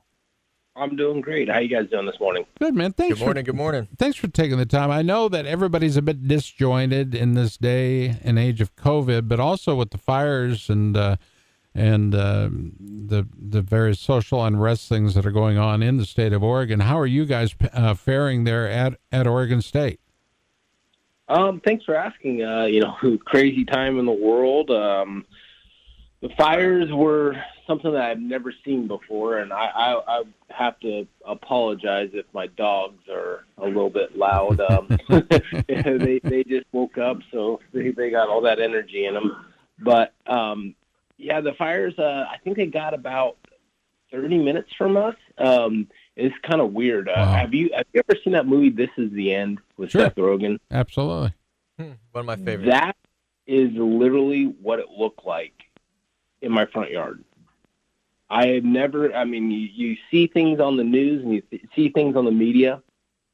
When you're actually experiencing it, it was insane.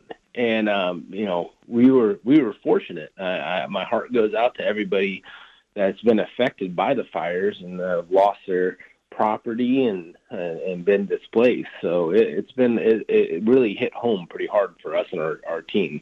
Which character would you be in that movie then if you're in that since you're in that situation? I'm not going to answer that. Come on.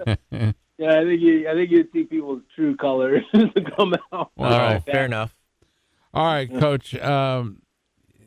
Obviously, a coach is responsible for assembling a great staff. Actually, Scott, I'm going to interrupt you. Yeah. So I was thinking about this morning when I was getting ready, and I was telling my wife, I was doing this interview. When is the first time you interviewed me?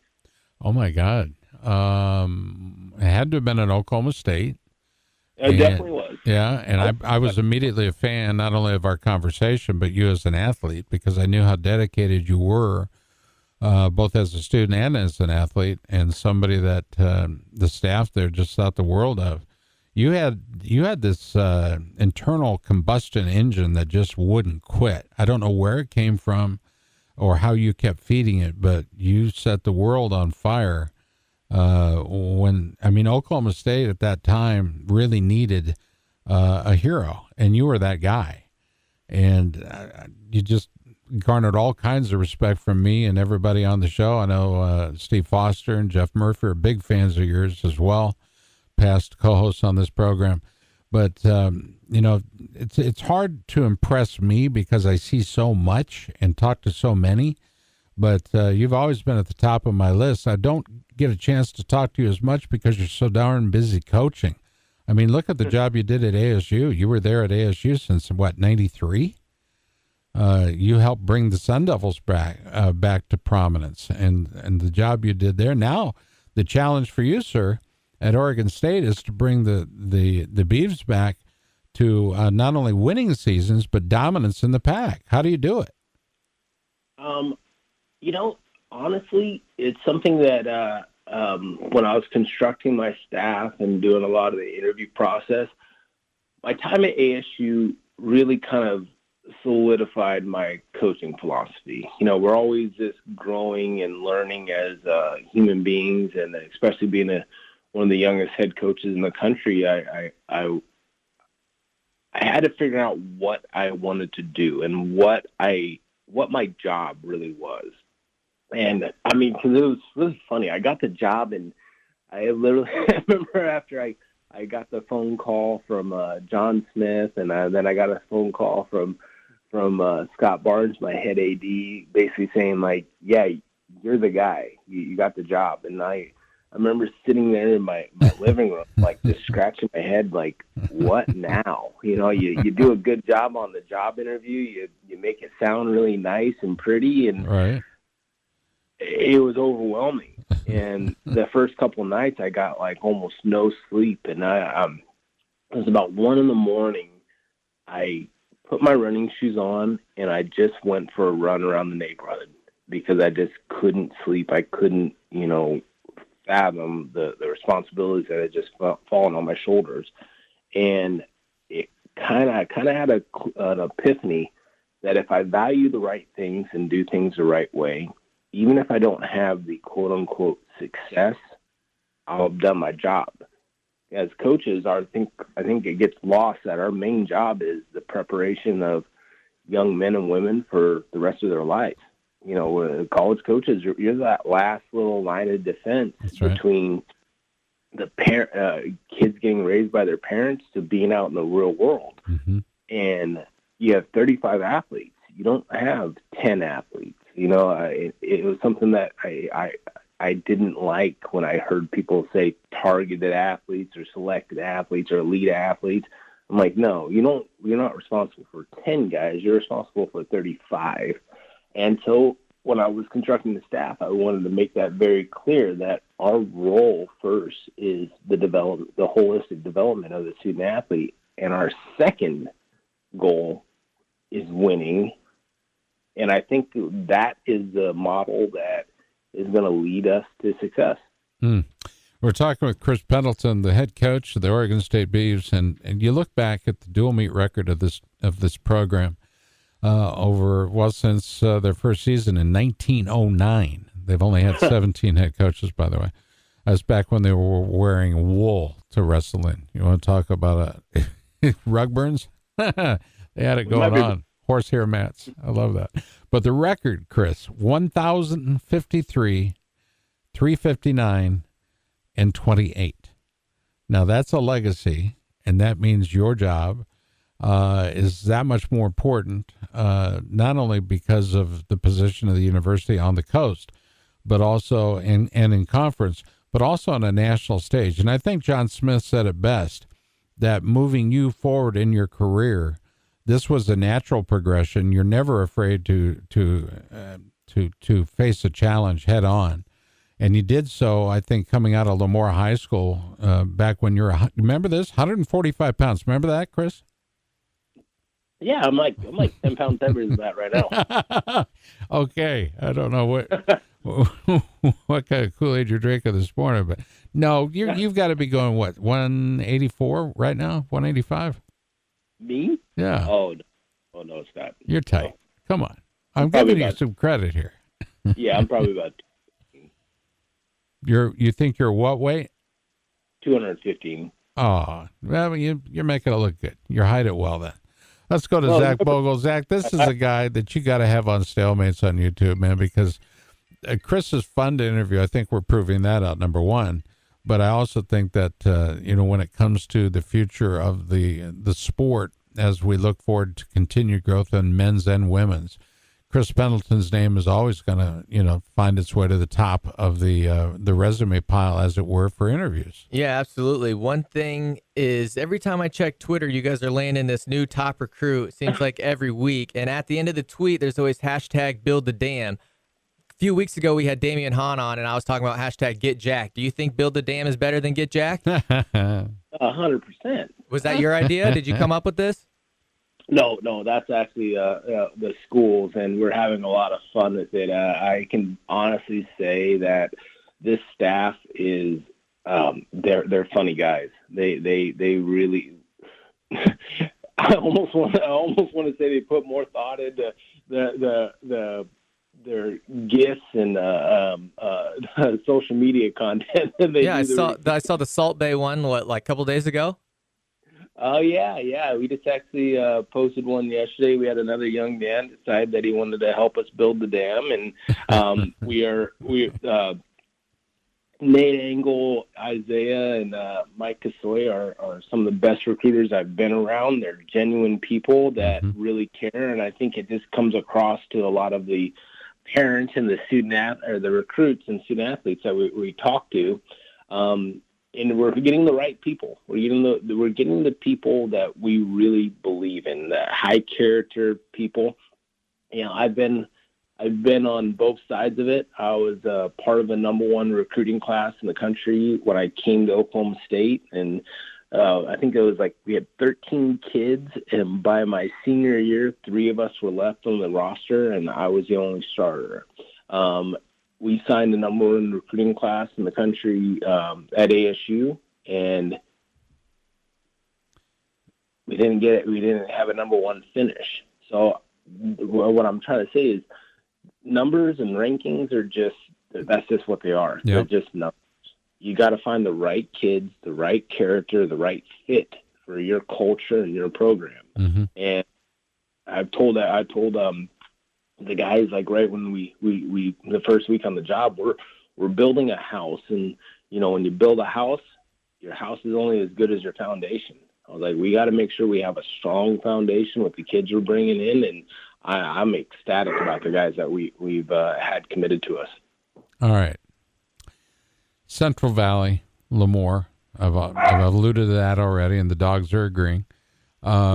You were the bad boy from the Central Valley, from Lemoore, until one guy showed up. His name, Isaiah Martinez. He's been a favorite of mine for years. He was actually been in my studio when the whole team showed up for a day where we dedicated it to the Fighting Illini. But Isaiah had to have been a target for you in terms of, got to have this guy. How difficult was the hire? Because I got to believe he was looked at by a whole lot of different coaches out there, looking to him to be a member of their staff. How difficult was it? That's a really good question, and the answer is going to kind of surprise you. One, I haven't conceded the best from Lamar completely yet to Isaiah. I'm going to make him work for it a little bit more. All right, I love it. Isaiah kind of recruited me. Oh, yeah. It was when the job came up. You started getting a lot of phone calls and texts about people. People like, "Are you going for this job? This job would be great for you." And I had one from Isaiah, like, "Hey, if you are going for this job, I would like you to keep me in mind for an assistant coaching job. I think you would be perfect for it. And Isaiah was where I was at when I made the decision to leave Oklahoma State after coaching there. You know, when you're young, it's hard. Like you just kind of almost feel like you're stuck in a rut of doing the exact same thing, driving down the exact same street. And, you know, part of growing up is change, and change is always really scary. I remember I was terrified to leave OSU, and I'm sure Isaiah was scared to leave Champaign, but he felt like this was a move that could help him grow as a person. And within the last 4 months of watching him develop as a young coach, it's been just impressive. Just watching the growth.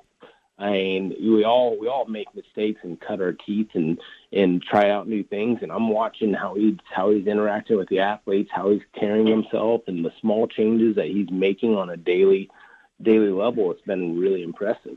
Well, that's Isaiah Martinez, and I quite frankly, I think he's one of the best and smoothest wrestlers I've ever watched compete over the last 20 years.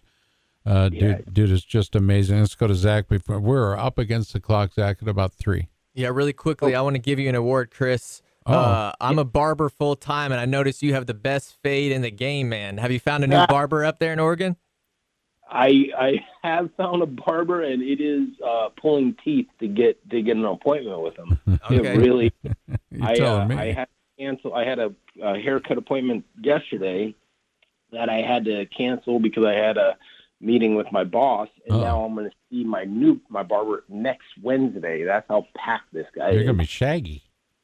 No, I'm missing my guy in Arizona. It was actually Ja'Cory Keemer's brother. Okay. He was awesome. He did house calls, would come over, cut your hair at like 9 p.m. at night. It was perfect. Isn't it amazing how close a relationship a guy has with his barber? And Zach is my barber. Yeah, that's how we met. Yeah, it is how we met, and he still cuts me to this day. Sometimes he says, well, let's just go with a 1. Yeah, right. Well, I one guess on the guard. We all just got to be grateful we still have hair up top. Amen. Real quick, Coach, before we lose sight, first time I met him, he was coaching for the Middies, and I'm talking about Nate Engel. He's part of your staff as well, but an extensive pedigree with USA Wrestling, the director of the California Regional Training Center as well. But Nate Engel, an important member of your staff. Yeah, Nate was my first hire. You know, it was pretty awesome. I have a huge alumni network with Cowboy head coaches, and I lean on them pretty heavily. And I can tell you, almost every single one of them, when I called and talked to them about who I was strategizing for my assistant coaches, they all brought up Nate. They almost every single person said Nate Engel's your guy. And my experiences with Nate were amazing leading up to that, and I knew that he was the guy for me, but I wanted to do my due diligence. Him and his wife, Michaela, are right now celebrating the birth of their twins. I think they're 3 weeks old, so he's not as chipper as he usually is. He looks a little bit more tired, but he's still doing a heck of a job. Dan Bartholomew and Scotty Barnes had it going on when they hired you, my friend, and I'm glad they got you. You're doing a good job up there, and I'm sure that the difference will be evident on the mat when, in fact, we do get to wrestle. Oregon State's head coach, Chris Pendleton, has been our guest on the USA Takedown this particular episode from the Wild Rose Casino Studios. Chris, thank you so very much for your time today. I appreciate it. Get to work, my friend. I know you're eager to get in there and get it done, make a difference. I'm sure that's part of the plan for the day and every day. And good luck on the barbering thing. Thank you guys for having me on. Always good to talk to you, brother. We'll be in touch. All right, Chris Pendleton at Oregon State. You look at his tenure. I mean, Oklahoma State, Wyoming, Arizona State, and everything in between. I mean, that guy, if he wanted to, he could have been so impactful on an international level as well. But I think he saw his future as a coach. I really do, and I'm really glad he did, because I think that is the very future. John Smith agrees with me, the very future of coaching is riding on the back of one Chris Pendleton. All right, quick timeout. More on the Defense Soap Newsmaker Hotline as we'll be guesting with Inside the Wrestling Circle host Rick Solowski, a well-known NCAA official as well. You're listening to USA Wrestling, USA Takedown right here. We're talking wrestling and mixed martial arts every Friday on 1350 ESPN. The coverage of wrestling and MMA continues after this timeout here on USA Takedown. Only on Iowa's sports leader, 1350 ESPN. Hi, it's Danny Bishop. Today's economy presents certain challenges, and along with those come opportunities. The potential rewards are for those who are adept at identifying long-term trends. Don Boyd and his team of financial advisors at 5 Talents Financial Management Group can help you navigate today's economy.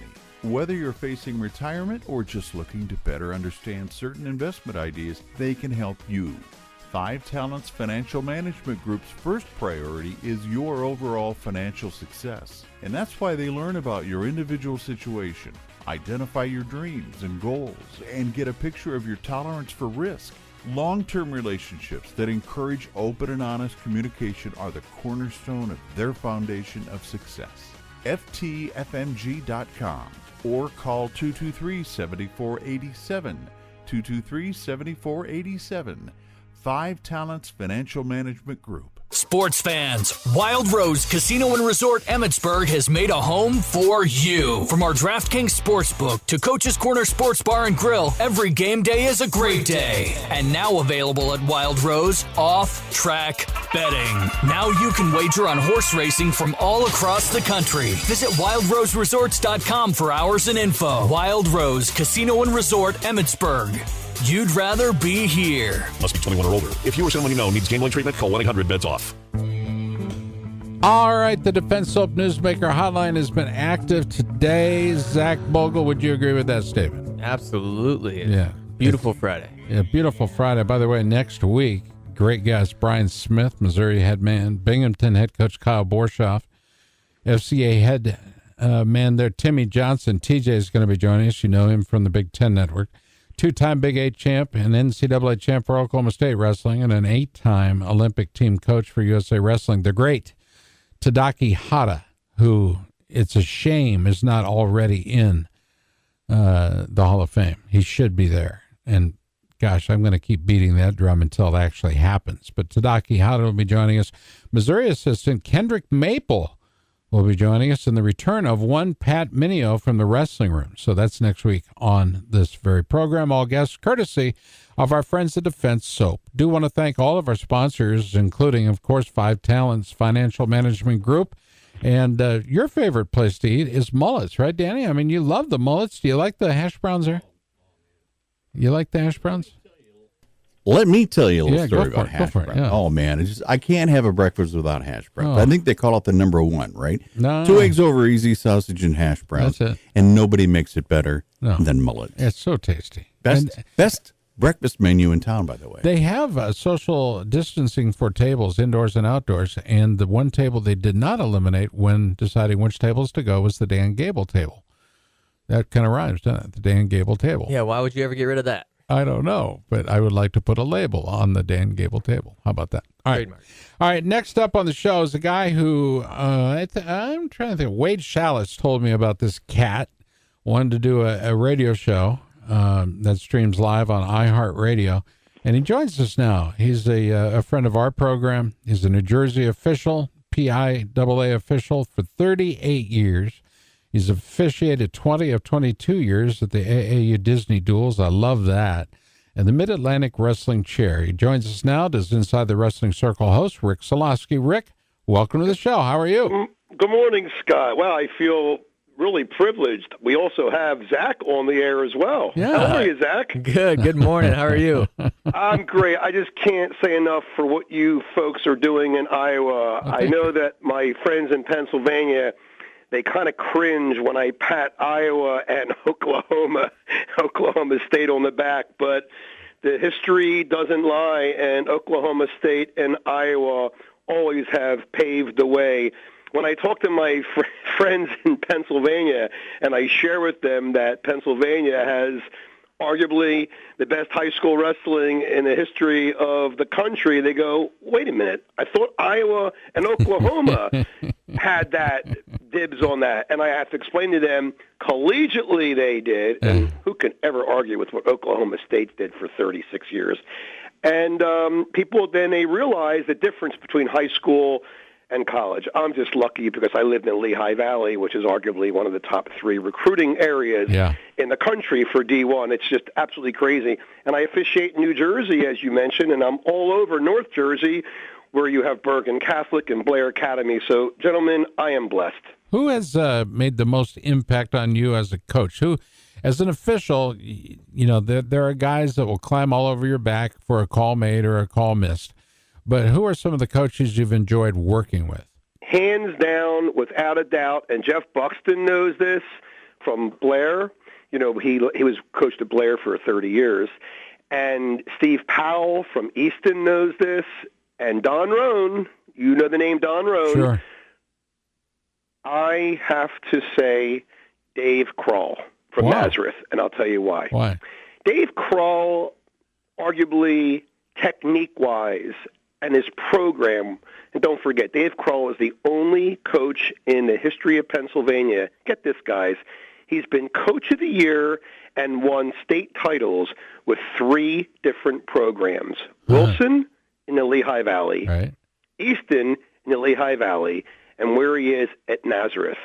But the difference between him and Don Rohn and Steve Powell and Jeff Buxton is when he has a question about a judgment call, I'll say this nicely, he approaches the bench like a gentleman. He has a website that says that officials are not people that have a target on their back. They are people that you should invite into your house and your living room and treat them like gentlemen, because without officials and good officials, we don't have a good sport. Okay, Rick, I have reffed one little kids wrestling tournament, and I did a terrible job. The very first match that I did, I actually forgot to blow the whistle when the time was up, and I was wondering why these kids haven't stopped wrestling yet. And then the crowd's yelling at me, blow the freaking whistle. What is the worst mistake you've ever made as a ref, probably early on in your career? When I was early on in my career, I loved the sport so much. I actually was in the media for 5 years purposely because I didn't want to officiate right away. Didn't even realize I was going to officiate. I learned a lot in my college days how to officiate because I used to officiate my own friends and teammates. I was lucky enough to have an 18-pounder and a 26-pounder to do their eliminations. Not only were they both ranked in the top 10 in their weight classes, but they were my friends. Try that out for size. I was very animated. I was very loud. I would not act favorably, like most young officials do, did not act favorably to being pulled onto the carpet. And you learn with experience how to handle that. And so my biggest mistake was early in my career, I have the label, they call me Ricky Star, only because it looked like I was trying to be the star of the show. And when you learn, you know what you're doing, and the sport needs you. That's how I got into officiating when I used to go to these events as a newspaper person, and I used to see calls being made, and I said, I don't really agree with that call. I can do a better job, and that's what pulled me into the sport. I wish I would have toned down when early in my career, listen, having a nickname Ricky Star is fun now, but I had it for the wrong reasons. I used to do roll falls like Cy Israel used to do and things of that nature. I wish I would have been a little more understanding when a coach would question your judgment, and that was probably my biggest mistake as an official. Okay, real quick, we got to take a quick time out. We're going to hold you through it because we want to continue the conversation, obviously. You can hear Rick on 790 WAEB in the Valley. Lots to take in here with Rick. This will be his first guest shot with us. He's a very well-prepared host, but also an equally well-prepared official, highly respected as he. not just in his area, but across the country. He's one of those that we look to for excellence and execution. We'll be back more with him on the other side of the break as he joins us on the Defense Soap Newsmaker Hotline. And we'll take a quick time out. You're listening to USA Takedown only on 1350. This is ESPN. All guests on the USA Takedown appear on the Defense Soap Newsmaker Hotline. Made in the USA with unparalleled quality, and it's guaranteed. Defense Soap. It's what the pros use. Communities need leaders. The birthplace of Bob Feller, Van Meter, Iowa, has too. Paul Szynski and Jim Sinclair have always been there for their community and for the thing that drives us, wrestling. In a position to help or need a cause to get behind, your neighbors and friends can use a hand. Leaders always come together to help, to plan, and to work to make their communities a better place to live. So special thanks to Jim Sinclair and Paul Szynski, two examples of men who lead. Follow these two professionals on LinkedIn for investment opportunities and more.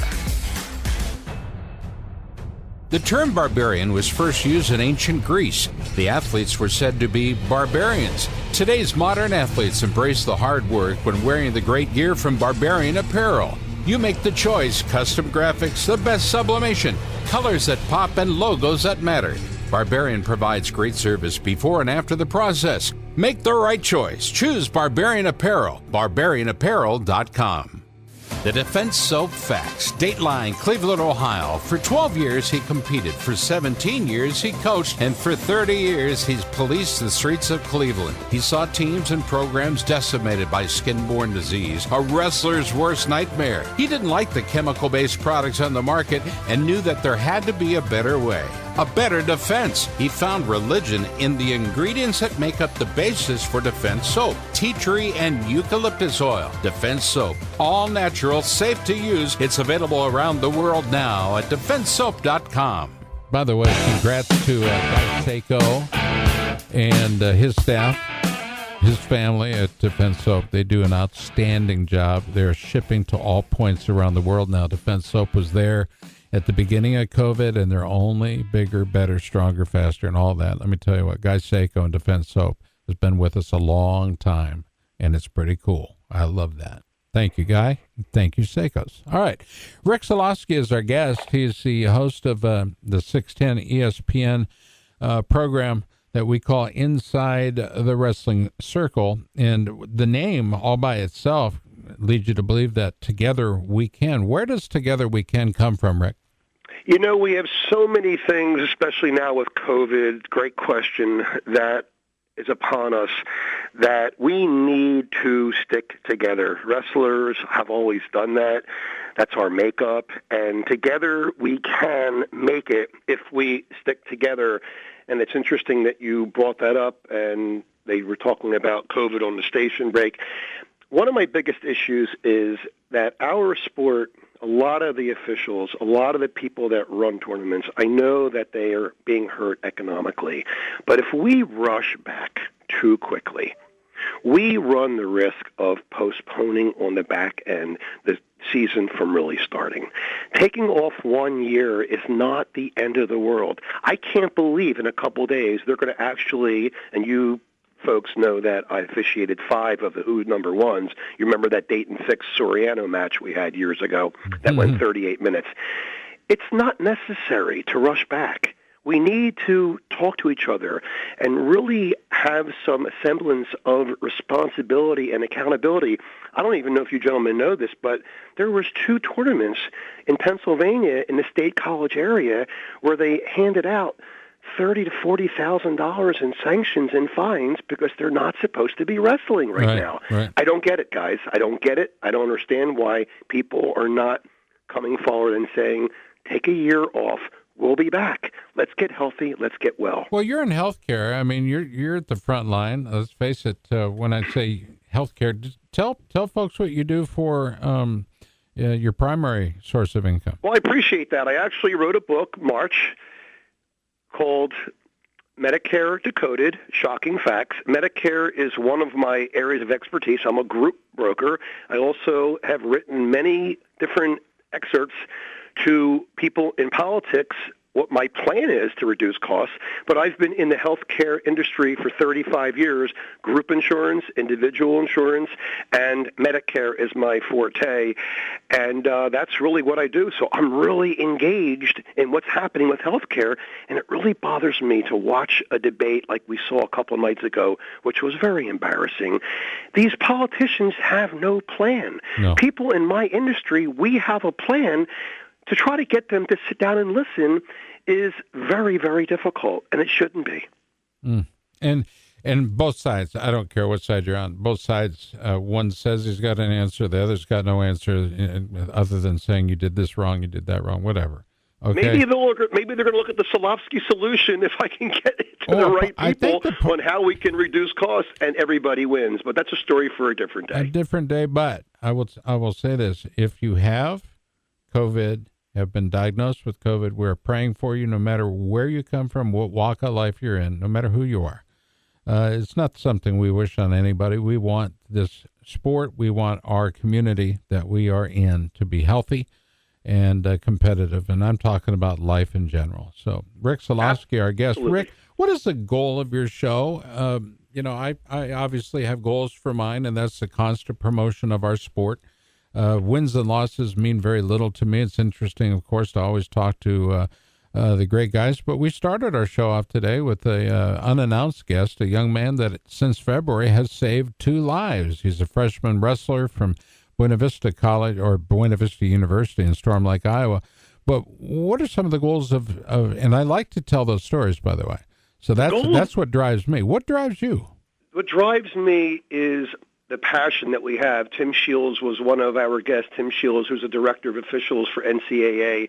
We talk about our passion all the time. People ask me, how can you officiate for 38 years, the beating that you people take sometimes? And I share with them, I say, I have a passion for the sport, right, and I get the best seat in the house. But I have 2 goals I have. The history of the sport is incredible. When you talk about Okie State and what they did, most people don't even realize Oklahoma State University has more NCAA titles. I mean all titles, right, not just wrestling. But wrestling is the reason why Oklahoma State has more NCAA national titles than any college in the country. Not Iowa, not Penn State. And that's one of my goals, is to let people know what happened 2 years ago with New Jersey being 6-0 in the Big Tens. People didn't realize that no state has ever done that before in the history of our sport. They were 6-0 with Soriano from New Jersey, and Miles Martin, people didn't realize, was from New Jersey, and Kassar from Penn State was from New Jersey. People didn't realize Iowa better watch out, guys, because New Jersey's coming hard, and I mean really hard. So one of my goals is to talk about the history and the beauty and the passion we have for the sport. But my other goal, and I think you gentlemen have heard about this, and this is not my idea, I'm just trying to run with it for Wade. You mentioned Wade Challenge. About a minute left. Segment. Yeah. A team scoring. We have a year to fix something. Yes, we do. Every year, the NBA, the NFL, the Major League Baseball, they always change the rules to have more scoring. Americans want to see scoring. They don't understand our scoring system. So if I'm wrestling Zach, and Zach beats me 9-5, it shouldn't be 3 points for his team and none for mine, because nobody understands that. We now have a chance to get more. Our biggest problem, gentlemen, is we don't have enough non-wrestling fans that understand and love our sport. We now have a chance to do it. Zach beats, yes? We'll have you back to continue the conversation up against the clock. You know it. You're in broadcasting too, my friend. But sure, inside the Wrestling Circle, and this is a whole segment. You did. But InsideTheWrestlingCircle.com, find out more about Rick and his guests. Great programming as well. He's there for the right reasons. Rick, we love you. Appreciate it. We'll be talking to you soon, okay? Love you guys. Thanks for the time. Keep up the great work, and together we can and we will. And Thanks, we will. Rick. Thank you very much. Rick Solowski, host of that program, Inside the Wrestling Circle. Guests next week include Brian Smith, Kyle Borshoff, Tim Johnson, Tadaki Hata, and, of course, Kendrick Maple. This portion of our program, as always, brought to you in part by Defense Soap, Mullet's Restaurant, Barbarian Apparel, PBS Landscaping, Paul Stasinski, Jimmy Sinclair, Ghazali's Mediterranean, Don Boyd and Five Talents Wealth Management, and Mark Cody and his Presbyterian College Blue Hose Wrestling program. Our producer is Danny Bishop. Our executive producer is Joshua Rillich. You've been listening to USA Takedown with Scott Casper and Zach Bogle. I'm Scott Casper. Yeah, I did that. USATakedown.com, only on 1350 ESPN. KRNT Des Moines. The Des Moines Radio Group station, 1350 ESPN. Online at ESPNDesMoines.com and simulcasting on 102.1 FM.